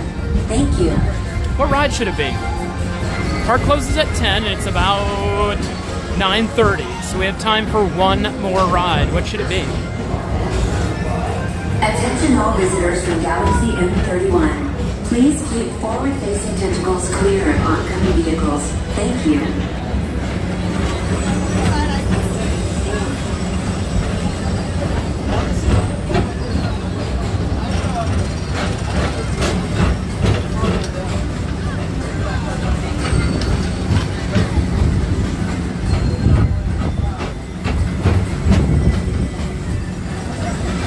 I was thinking about going to Space Mountain. Right is the Astro Orbiter, our celestial symbol of interplanetary harmony and fellowship.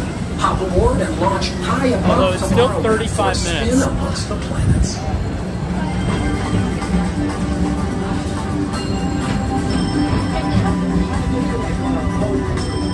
Hey, Darlene.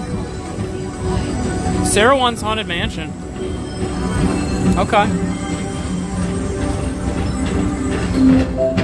The next station is Walt Disney's Carousel of Progress. As usual, we'll keep moving ahead, and so does the carousel.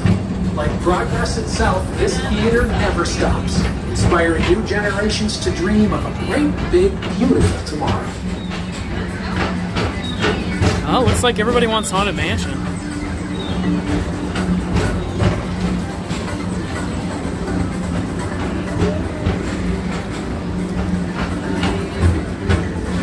I know, Colleen, I didn't break it. Well, I'm not off the ride yet.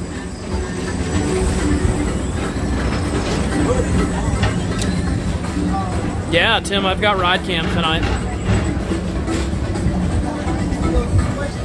We thought it was gonna rain, so I've got ride cam.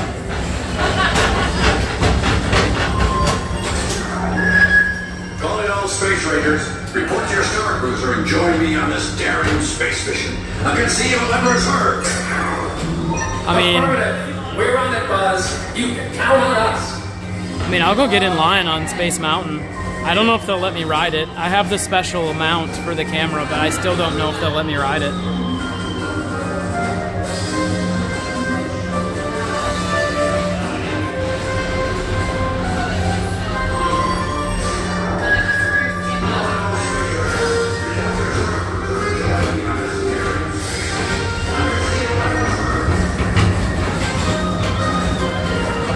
Alright, just for Tim Pendleton, I'm going to go over there. It is the end of the night, so I'm guessing it's not actually 35 minutes. Mike Wazowski has brought in some real monsters of comedy. Whether you have one eye or nine... I also can't guarantee you that they'll let me stream it with the handheld mount. Now approaching Tomorrowland Transit Authority Station. My fellow sentient life forms, our People Mover journey has nearly come full orbit. Thanks for riding with us. It's been a pleasure to have you aboard. And even though we didn't break it yet, guys. This is always my favorite part. Because now is the time. Now is the best time to go out and explore tomorrow. Today. See you in the future. Look at that. Not even any mist or rain yet. Isn't that crazy? So if I go on Space Mountain, Kristen's going to be really upset because the other night we were here and I really didn't want to go on it. I honestly, guys, like sometimes... like if my back hurts or it like Space Mountain can be a really rough ride. And tonight I feel okay.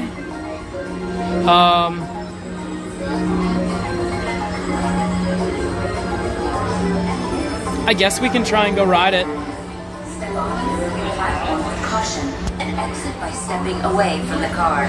Thank you. This is the TTA Blue Line. Please keep arms, antennae, and other appendages away from the doors and remain seated until they open automatically. Step onto the moving platform with caution and exit by stepping away from the car. Thank you. Please keep arms, antennae, and other appendages away from the doors and remain seated until they open There go the doors opening up. platform with caution. Sure I got everything. I do. Okay. Please keep arms, antennae, and other appendages away from the doors and remain seated until they open automatically. Thank you. Step onto the moving platform with caution and exit by stepping away from the car. Thank you. Please keep arms,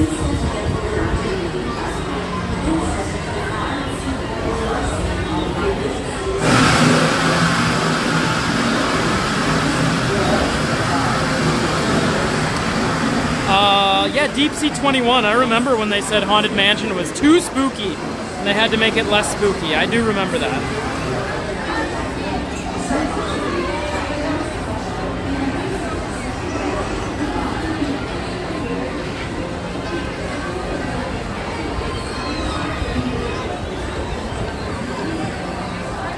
All right, let's make our way over to Space Mountain, guys. We'll see. We'll see. We may even get turned away once we get to the ride. I can't remember. Like I have the stick with the wrist strap. I can't remember if they allow that. I thought that they did. They're not like super positive, so we'll see.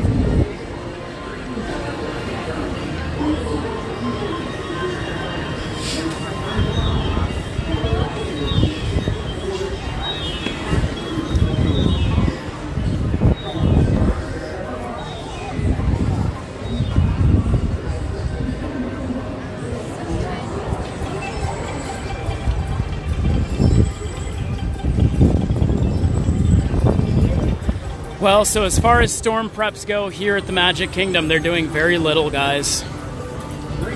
50-mile-an-hour winds, like I said, though, like Rusty said, that's not, it's not something to joke about.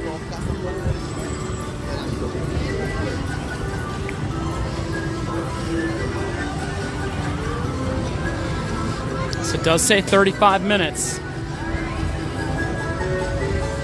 And it's 9:35, so let's see. We'll see what happens here. To your right is the Astro Order, celestial symbol of interplanetary harmony. I'll ask the cast member. If they say no, I'll probably turn around.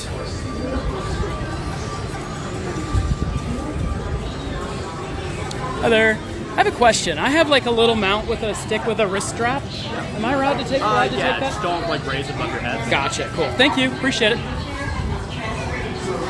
They said yes. Thank you, and enjoy your flight. Love the music in here. It's still original. Attention Space Mountain passengers. Space Mountain is a thoroughly high-speed turbulent roller coaster type ride in the dark that includes sharp turns, sudden drops, and stops. For a safe Space Mountain, you should be in good health and free from high blood pressure, heart, back, or neck problems, motion sickness, or other conditions that could be aggravated by this adventure. Expectant mothers should not ride, and passengers who do not meet the minimum height requirement may not ride. Be sure to supervise children at all times. And remember, Misty, it's funny. transfer into a rocket to participate in this launch. You should have said hello.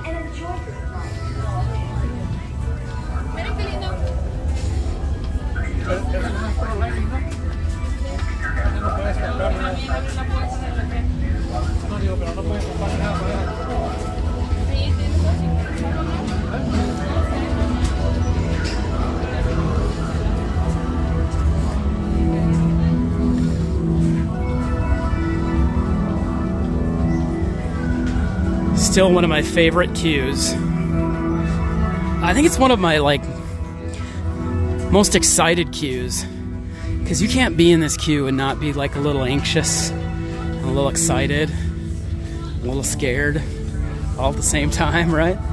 I mean, it brings me back to being very little, when I was way too afraid to ride this the first couple of times I came here. My sister and my dad would ride, and I'm like, no way, too scary.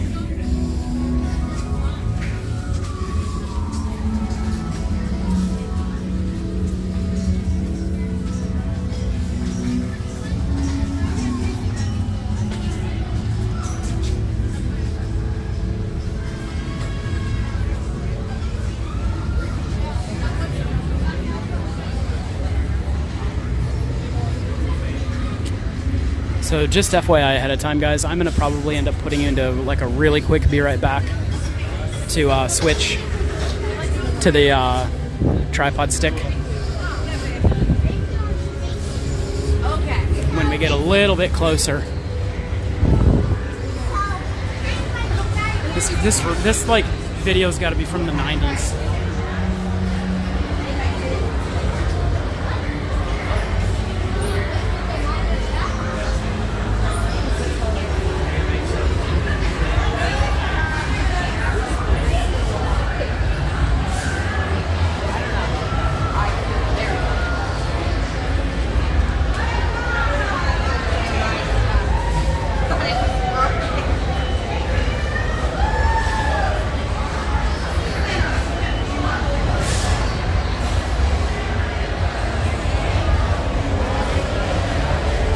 Traveling as a party of one, please alert the flight crew. Okay. That means I need to be ready.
Yeah, you're right. I think it's probably about 10 minutes. And when I get close and they see I'm just a party of one, I bet you it'll take even less time.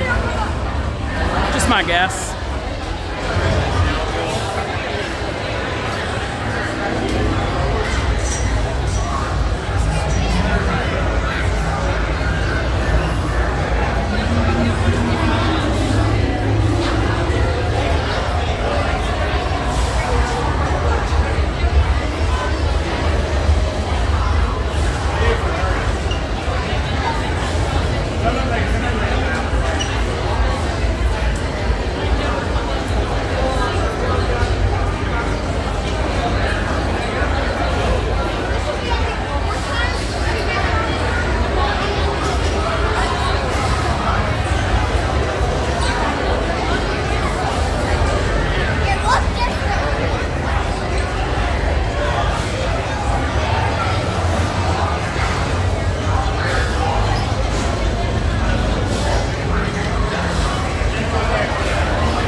Yeah, I do remember that, the sides of the vehicles glowing in the dark, so that when you're on the People Mover and you're, going by Space Mountain there, you can see the streaks.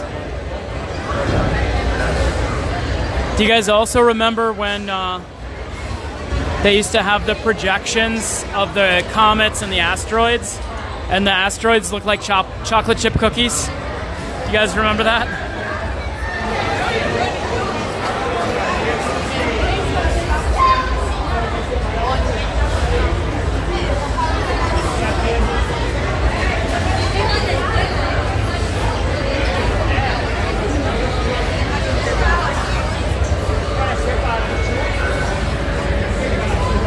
Oh, out on the roof, Tim? Yeah, that would have been fun. Tim, just so you know, I'm only doing Space Mountain tonight for you, since you asked. Otherwise, I probably would not have subjected myself to this. So, this is for our moderator, Tim. He said we hadn't been on here in about a year, and he's probably right.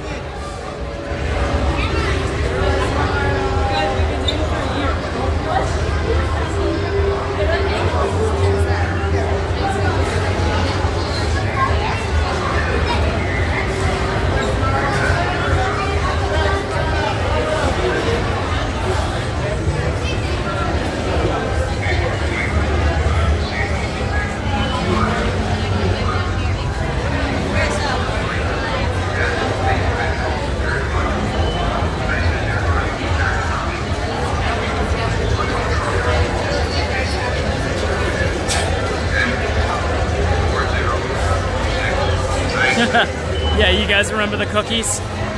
Toll House chocolate chip cookies that were supposed to be asteroids. Yeah, those were fun.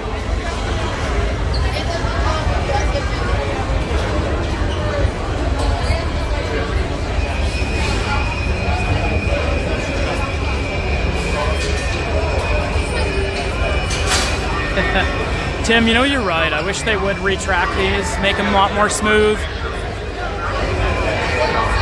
Give them ride vehicles with subwoofers, the whole deal. You know what? That would be nice. I also, and you know, I think a lot of people appreciate this. I also can appreciate the old retro feel of this ride, of, you know, back in the 70s, what they thought the future was going to be like. It's retro Tomorrowland.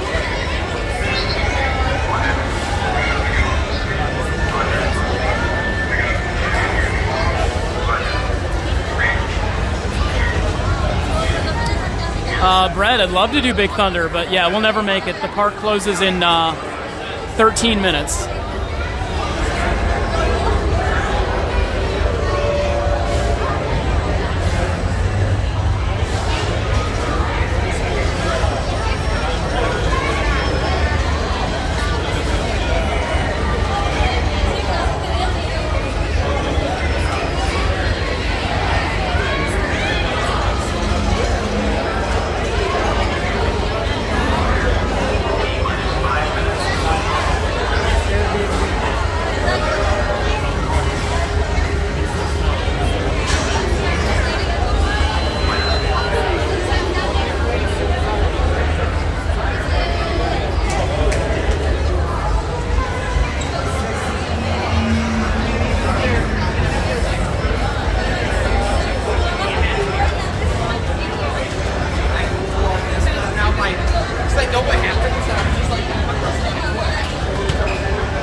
Weird, the phone's giving me a temperature warning. Seems kind of crazy.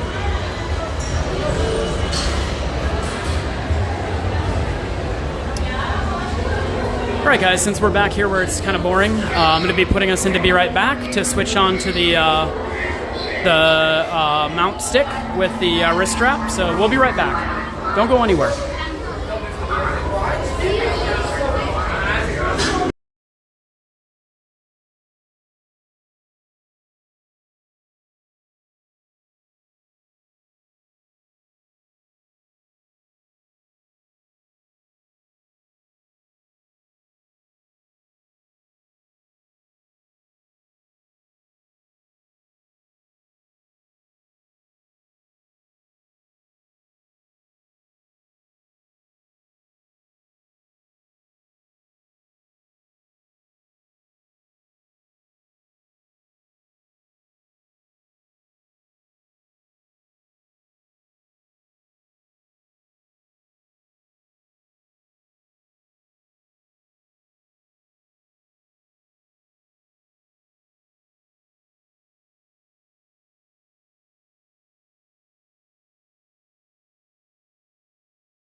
Alright, we should be back, everyone.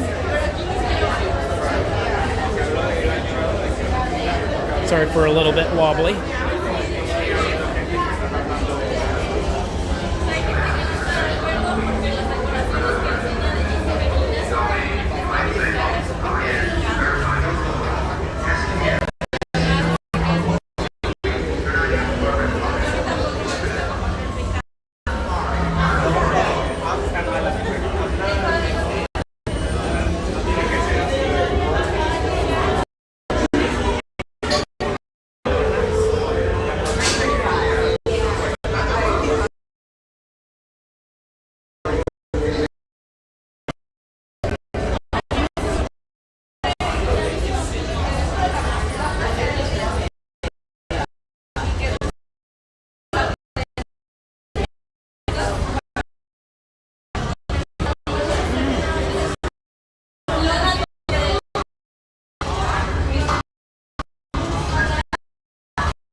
bubbles, everybody. All right, we're on the handout now.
Rider storage. I didn't know that. It's been a year since I've ridden this ride. Apparently, we're getting close.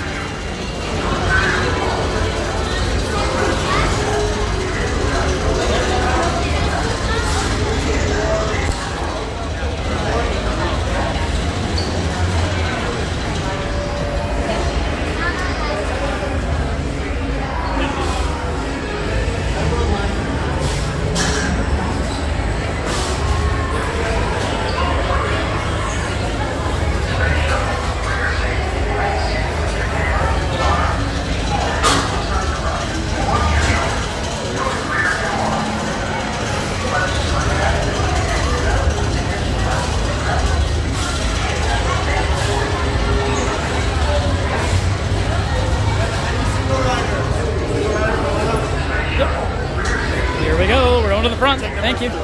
Number 3. Thank you. All right, here we go, guys. We got sent up to the front. 3? Which one's 3? Ah, thank you. All right, we got bumped up. Here we go. Make sure everything's locked down. Doors are going.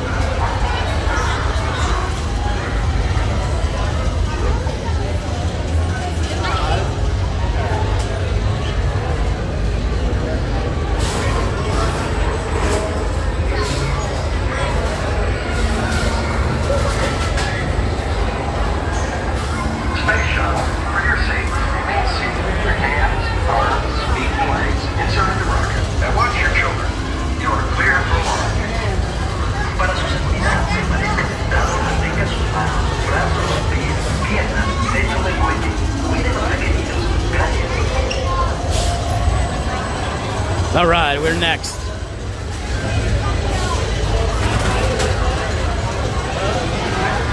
shuttle, for your safety, remain seated with your hands, arms, feet, and legs inside the rocket. And watch your children. You are clear for launch. Para su seguridad, permanezcan sentados y mantengan sus manos, brazos, pies, piernas dentro del cohete. Cuide a los pequeñitos. Gracias. Unfortunately, you do have to put away the selfie stick. Oh, okay. I asked at the beginning of the ride if I could have this if it was tied to my wrist, and they said yes. Does it extend? No, it does not. It's just holding on to it. Yep. Thank you. Thank you.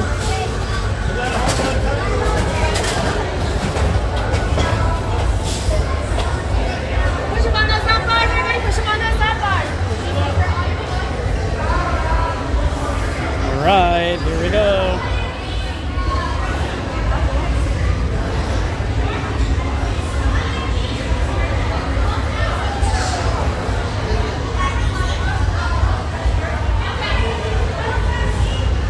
Sir, unfortunately, I cannot allow that on the ride.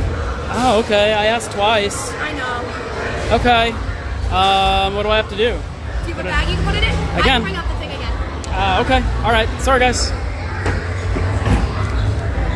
The ride broke earlier because of one of these. Oh, well, okay. Yeah, I get it.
Could be a new ride. What? Could be a new ride. What? You're okay? Oh, yeah. Sit down on the balcony.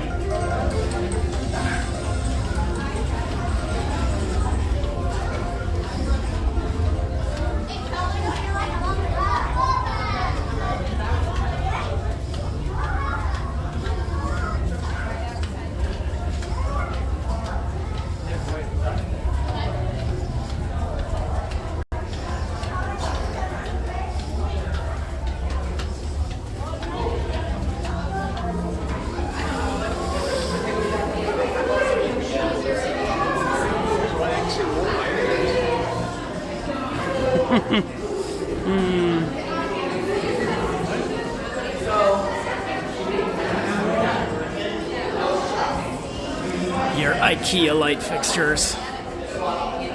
That's what it always reminds me of.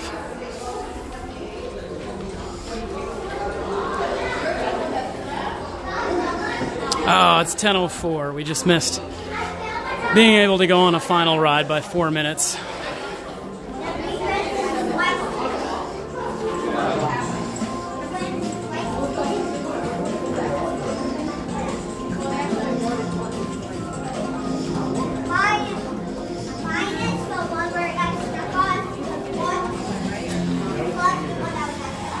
Alright guys, I'm gonna stick out right here and put us back on the gimbal quick.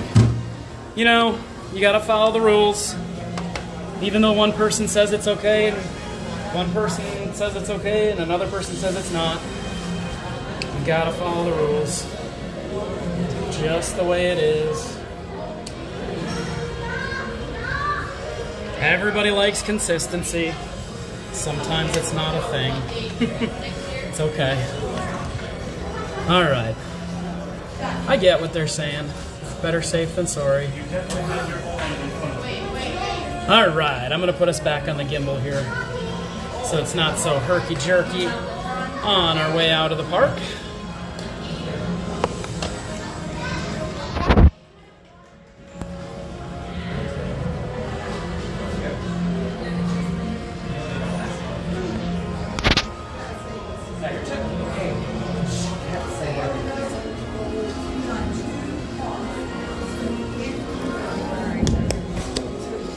Bear with me, guys. Sorry for the all over the place here. Alright, just got to turn the gimbal on and let her rotate. There we go. Alright, better. Locked in place.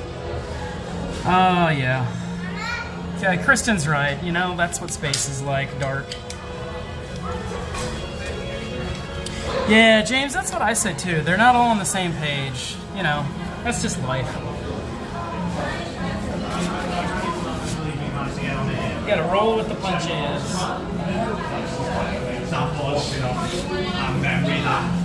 With all the fireworks going off and everything. Okay, Charlie, stop talking. Alright. Alright, in the words of the infamous Kristen Strand, this park's closed. We gotta go. This park's closed. It is closed. Oh, I gotta put my hat back on. I forgot to put my hat back on. I can't be wandering around here without a hat. Let me find a spot to put my hat back on. Well, sorry guys, you didn't get to enjoy Space Mountain. I'll tell you in a short description. It was herky, it was jerky, there were stars, there were bright lights, there were whooshes and boosh. And then it was over.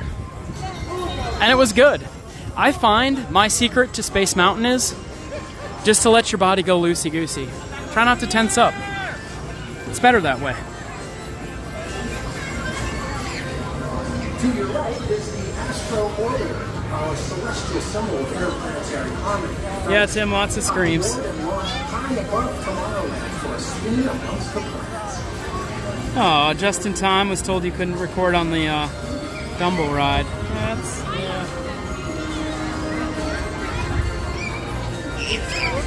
I've always said it only takes one person to ruin it for everyone. We see all kinds of people with selfie sticks. People that hold them over their head. In Space Mountain, you can't do that. It'll take your hand off if you do that, and that's for good reason why they don't want you doing it. It's so funny because the humidity's coming back now.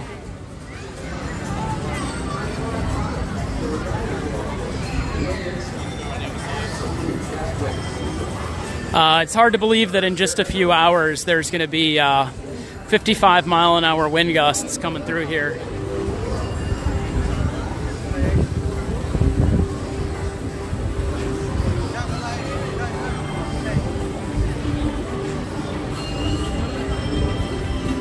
Oh, thank you, Crazy Cat Lady. Appreciate it.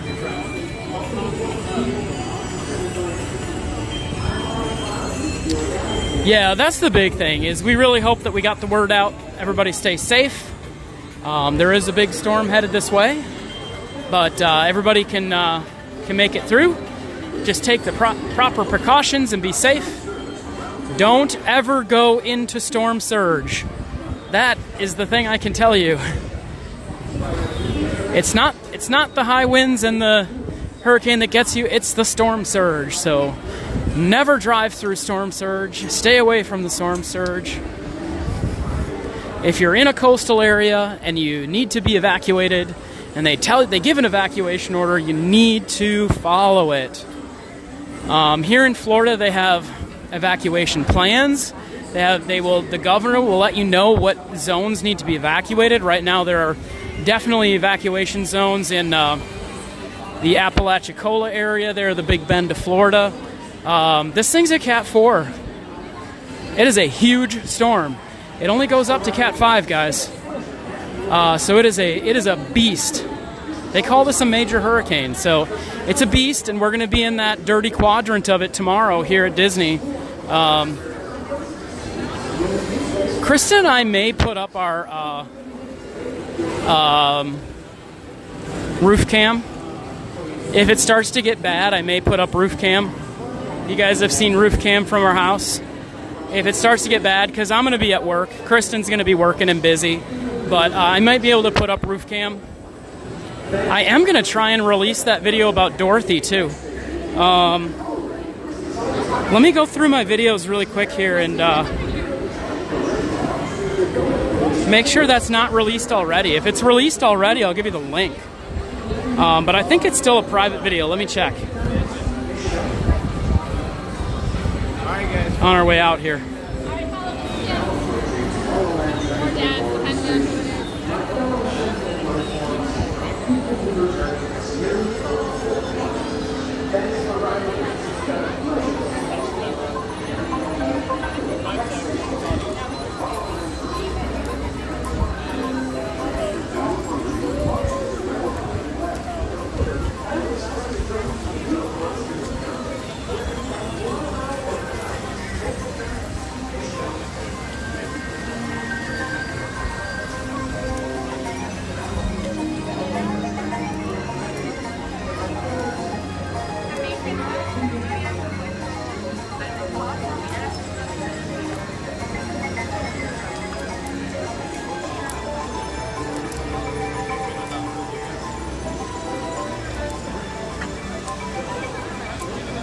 Oh, yeah. Yeah, it's an unlisted video, so I'll make a thumbnail for it in the description, guys, and I'll release that video tomorrow of the cool hurricane, deployable hurricane reconnaissance. I don't know, what do you call it? It's Dorothy, like from Twister.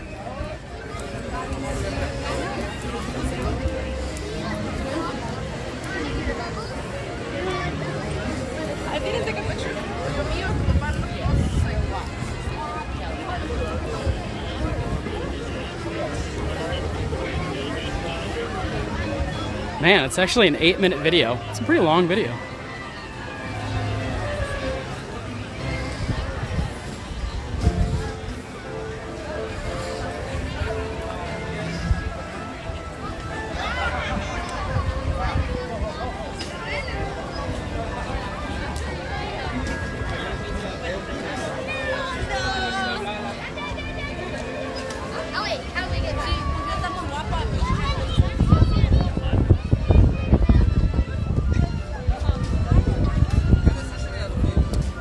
Deep Sea 21. Disney is not closing yet. I guess I should probably do a recap. I have not, I mean, I've been live streaming for a few hours now. I haven't been monitoring the social media, but as far as I know, the parks, except for Typhoon Lagoon Water Park, will be open tomorrow. Magic Kingdom will be closing early at 8 o'clock at night, and there will be no Mickey's Not So Scary Halloween Party. So that's what I know so far.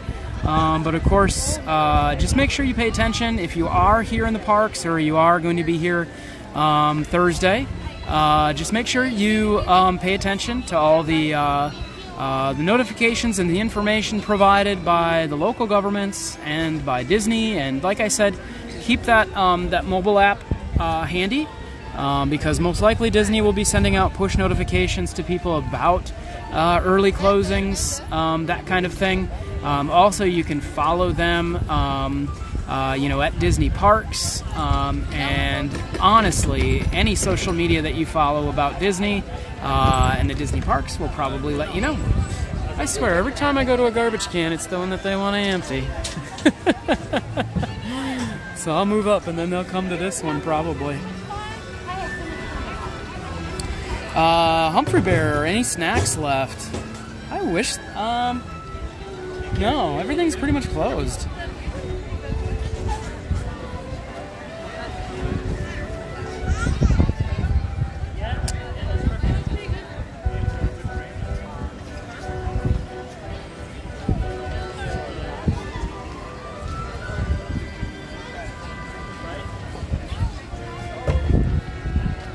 Yeah, Tim, I like the addition of the turrets here too.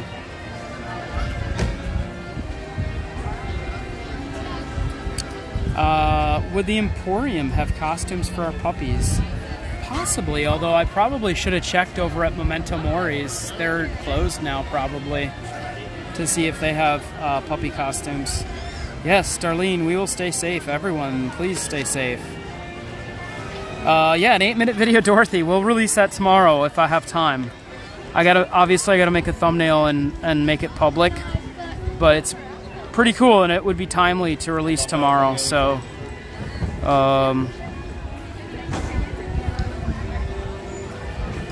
yeah, should probably do it.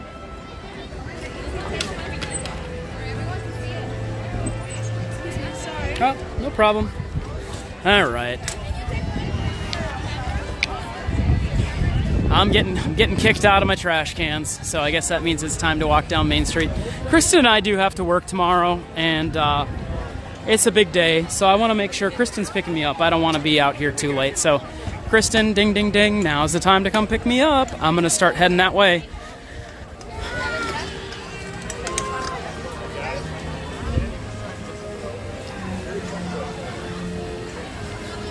Like I said, if we can put up our house camera tomorrow, we will.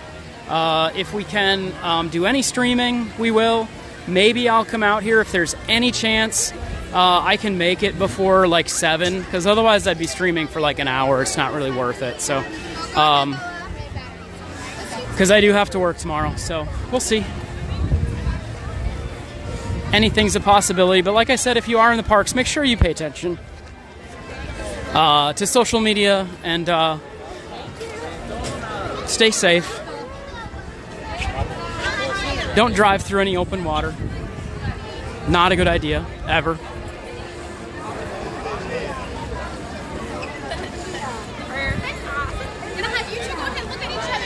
The wrap up on Helene is that she is a Category 4, last I heard. She's going to brush the west coast of Florida, the Gulf side, which there's a lot of warm water over there, like I was saying, so it's definitely room for intensification. They thought it wouldn't barely reach Category 3 yesterday, and here it is a Category 4, so we could be looking at a Cat 5 storm, 300 to 400 miles across. Not out of the question at all, and I haven't watched any of the reports lately, so I probably should go check out my good friend Rusty over at Central Florida Weather Live and see what he's predicting now. Because those things can change. They can change at a moment's notice. And so you got to stay on top of it. It'll be interesting to see. with 55 plus mile an hour winds here at the Magic Kingdom, how things fare. Like I said, I'm sure everything will be fine. They've been through this before. It's not their first rodeo, and definitely not going to instill any kind of panic. No reason to do that. Not at all. As long as you prepare, there should really never be any reason to panic for anything like that. Like I said, a lot of people who are new to Florida, who are visiting, it can be scary. So make sure you know what to do. They have shelters here in Florida, so if you are in a storm prone area or an evacuation zone, they do have a place for you to go. Make sure you keep your pets safe. That's another thing, guys. If you're a Florida resident and the storm coming, have a plan for your pets. You really need to have a plan for your pets. Make sure that they have some food. If they have medication and other things, make sure you take care of that too. Super important.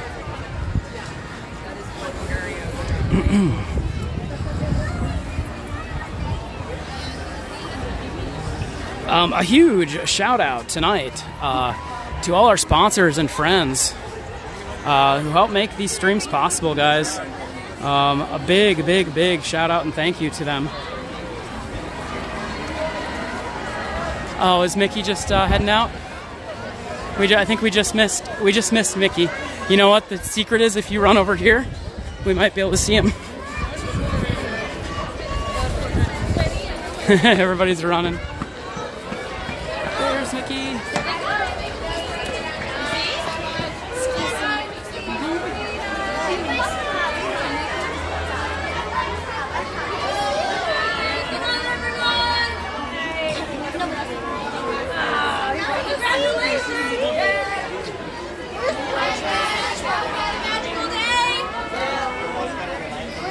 Got to see Mickey one last time before the end of the night.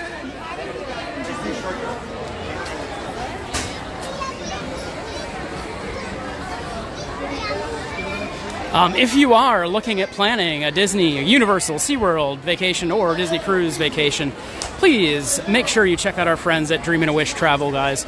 They're going to take care of you. They're going to make sure you're getting the best possible deal possible. Best possible deal possible. And the best part about it is it's free. There's no additional cost to you. And you do get a personal trip advisor. So if you are planning a Disney vacation soon, please check out Dreamin' a Wish Travel, guys.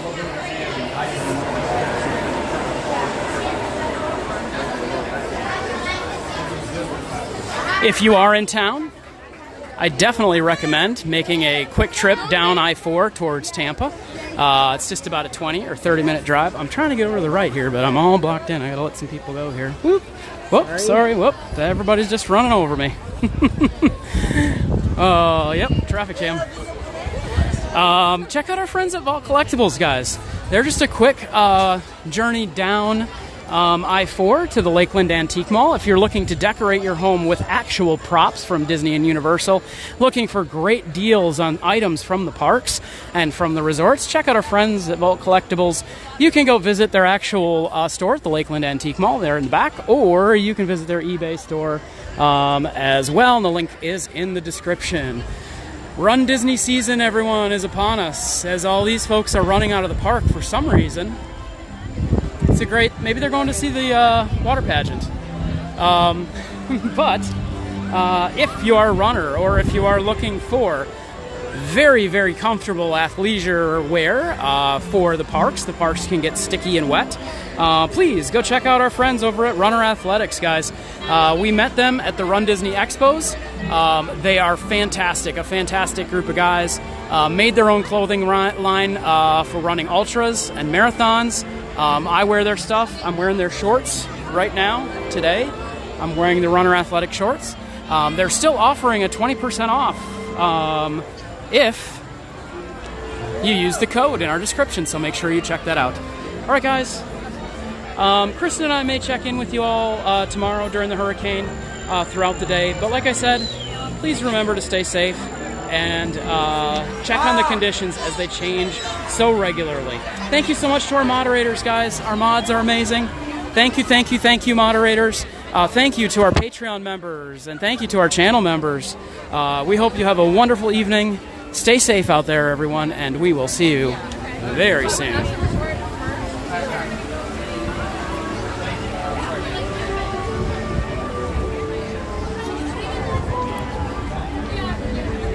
watching ParkPass TV, your ticket to live, family-friendly theme park adventures.